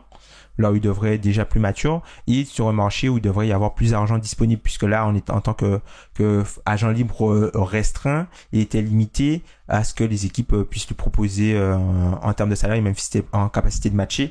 Et puis il faut savoir que c'est un joueur qui a un skill set vraiment particulier, hein. Tu vois, les joueurs de cette taille qui sont capables de driver, de passer, de tirer, il y en a très peu, hein, globalement. Après, il y a le côté, t'es un intérieur, donc la défense, le malus est aussi d'autant plus décuplé. Oui. C'est peut-être le seul problème, et c'est pour ça que je dis, tu vois, si on avait un mec encore plus fort en attaque, peut-être qu'on pourrait aller flirter avec un poste de titulaire où on dit bon, on accepte le compromis défensif. Mais j'avoue que c'est quelqu'un que j'aime beaucoup, malgré un peu ce manque de marge de progression peut-être et de plafond très très haut. Mais comme tu dis, un passeur, driver avec une taille de 6-11, avec en plus assez peu de déchets, je trouve. Et même qui, tu vois, cette saison sur les switches, il est pas parfait. Mais il a fait un peu le taf, quoi. Globalement, c'est pas non plus un handicap total sur des switch-all. Alors, il pourra pas être un vrai pivot, protection de panier, etc. Mais ouais, j'aime bien Aldama, qui est une des bonnes surprises de la saison, parce que il avait déjà pas mal joué l'an passé, mais c'était une saison un peu qui comptait pas, quoi, pour du beurre l'an passé. Donc ça me fait plaisir de le voir jouer dans une vraie équipe. Au final, on peut le formuler comme ça, Santi Aldama. Tiens, tant qu'on parle un peu des jeunes, Santi Aldama, Jalen Wells, est-ce que tu as des stats sur lui ou est-ce qu'on peut en parler un peu? Moi, j'avais noté un peu comme point de bascule le shoot, en fait.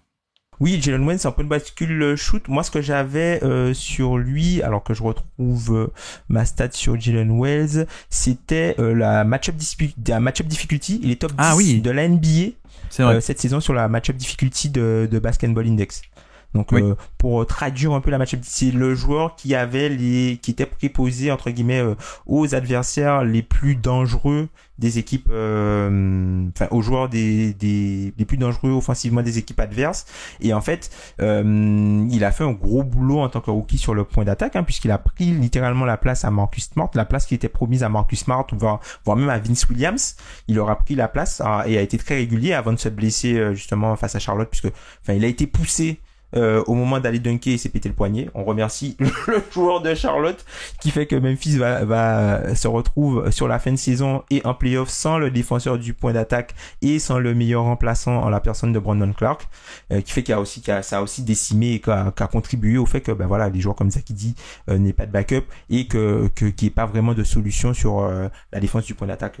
Surtout que je me souviens du match début avril de Memphis Golden State avec un festival de top lock et de défense de Stephen Curry Ouais, par-dessus les écrans, et Wells était très bon dans ce match. Alors, match perdu, évidemment, grosse équipe, Memphis a perdu. Mais non, mais la défense a été clé, et c'est vrai qu'il a manqué sur le match du play-in notamment.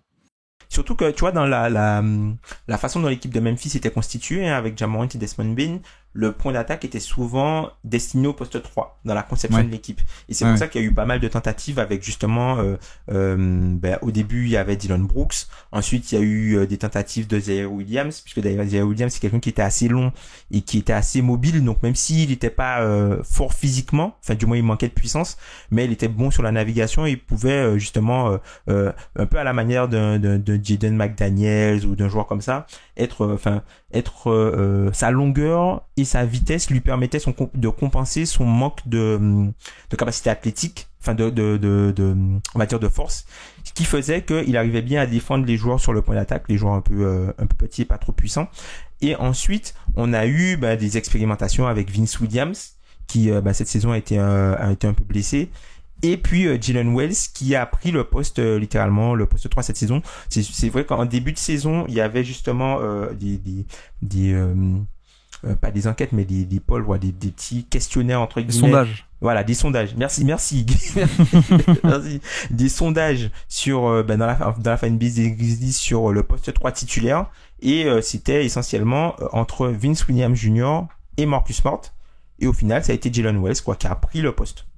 A littéralement pris le poste parce qu'il était le meilleur des trois. Je t'avoue que je préférais long terme poste 2, moi. Moi aussi. Je préfère avoir un grand poste 2 qu'un petit poste 3, au final. C'est vrai, je me souviens qu'on avait échangé là-dessus et que je t'avais dit, le poste 3. Et tu m'as dit, mais c'était qui le poste 3? Et c'est là que j'ai dit, Jalen Wells.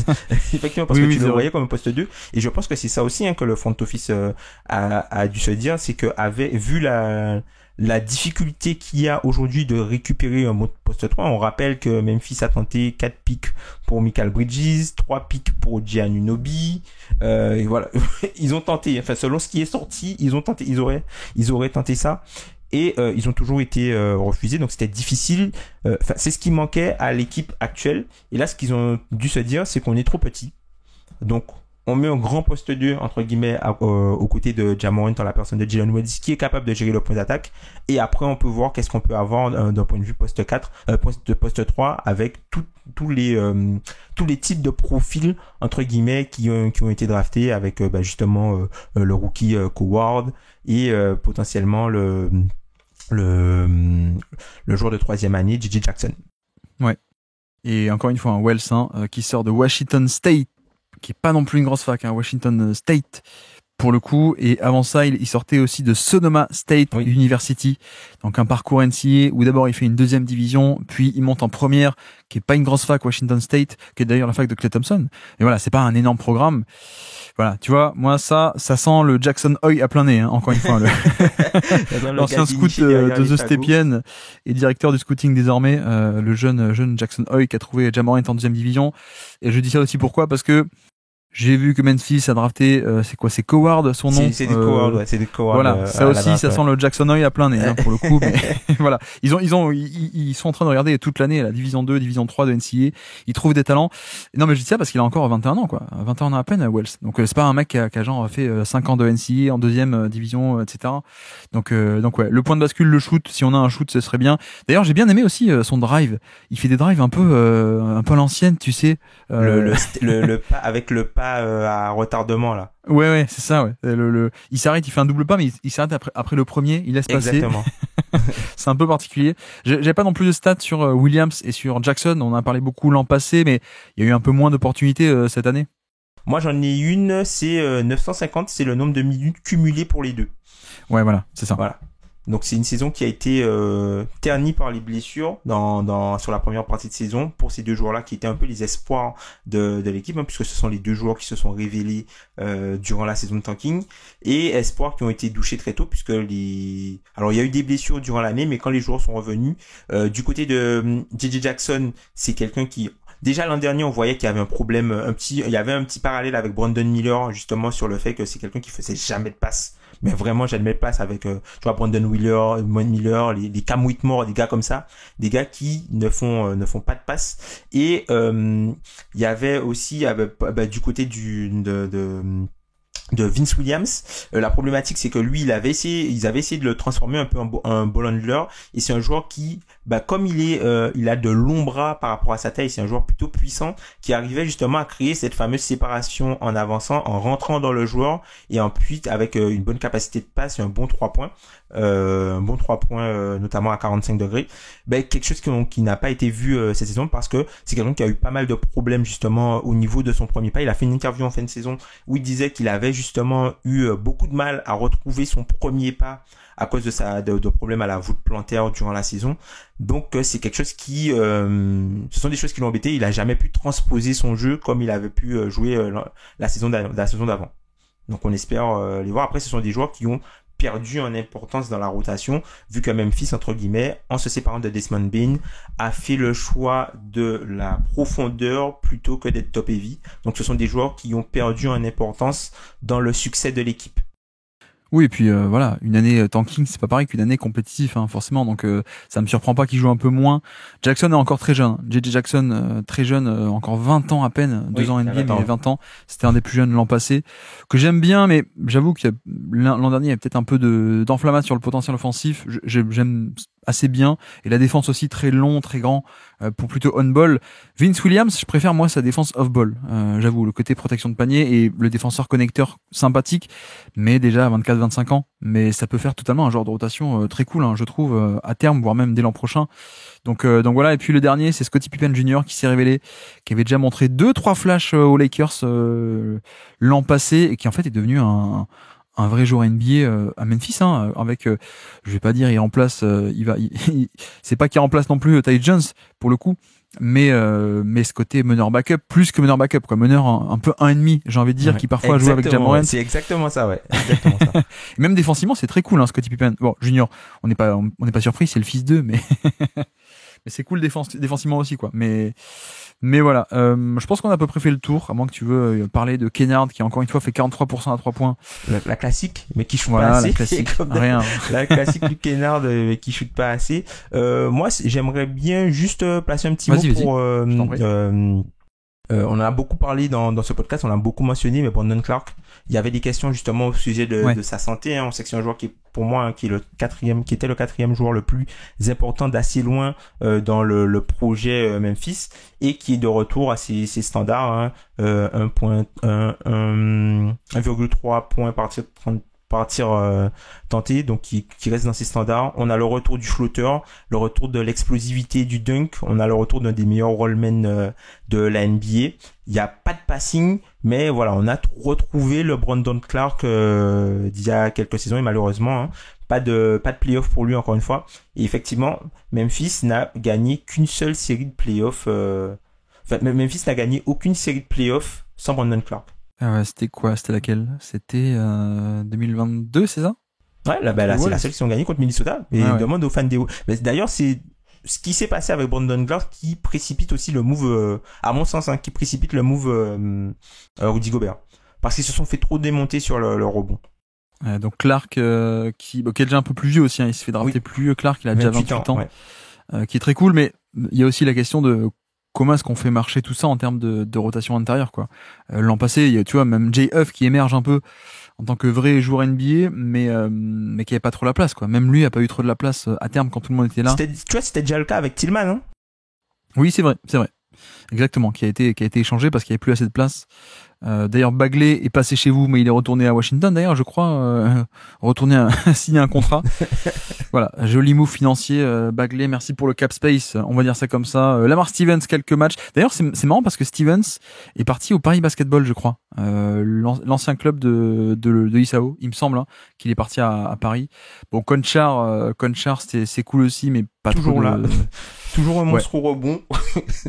D'ailleurs, est-ce que tu peux me citer, quand on a fait il y a 3 ans maintenant, l'épisode des Baby Grizzlies, est-ce que tu te souviens de qui on avait parlé dans ces Baby Grizzlies pour le futur? Alors, on avait parlé, je crois qu'on avait parlé de Conchar, avait parlé de Zaire Williams.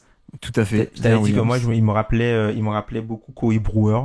Ouais. On avait parlé également de Desmond Bane. Exactement. Aldama, je crois pas. Aldama n'y était pas encore. Clark était là, ouais. On en avait parlé puisqu'on avait fait la comparaison avec Brandon Wright. Ouais. D'Anthony Melton. D'Anthony Melton, oui. On en avait parlé, ouais. D'ailleurs, Zaire Williams, ça se confirme, hein, le côté, c'est pas encore un joueur NBA à Brooklyn. Et Xavier Tillman aussi, on avait parlé de lui. Oui. Et Killian Tilly aussi. Ah oui, c'est vrai. Killian Tilly. Dans ces Baby Grizzlies de février ou janvier 2022. C'était la belle époque. C'était la saison de l'explosion. Et tu vois, au final, ils vont tous partir pour qu'on puisse être en dessous de la luxury tax. C'est un peu voilà. Résumé du podcast en une phrase, c'est ça.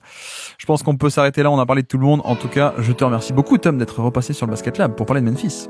Merci à toi. Et puis, c'était, Sophie, un plaisir comme d'habitude. Merci à tous d'avoir suivi cet épisode, j'espère que ça vous aura plu. Et donc voici pour nos amis les Memphis Grizzlies avec ce thème principal des finances et de l'extra sportif, on va dire, on peut l'appeler comme ça, qui plane justement au-dessus du sportif et qui fait que notamment voilà, la construction d'équipe est très différente pour l'an prochain. On verra bien, est-ce que les jeunes génies du front office en termes de scouting vont arriver à tout sauver ou pas. Ce sera le bilan pour l'an prochain. Mais voilà, petite déception en tout cas de ce côté-ci, de mon côté et de Tom aussi, vous avez bien compris. Et donc voici pour Memphis. Et donc demain, on va repasser côté conférence Est avec demain le bilan du Orlando Magic. Et donc sur ce, je vous remercie une nouvelle fois de nous avoir écoutés jusqu'au bout. Un grand merci à Tom d'être passé sur le Basket Lab. Et moi je vous dis à très bientôt. Ciao.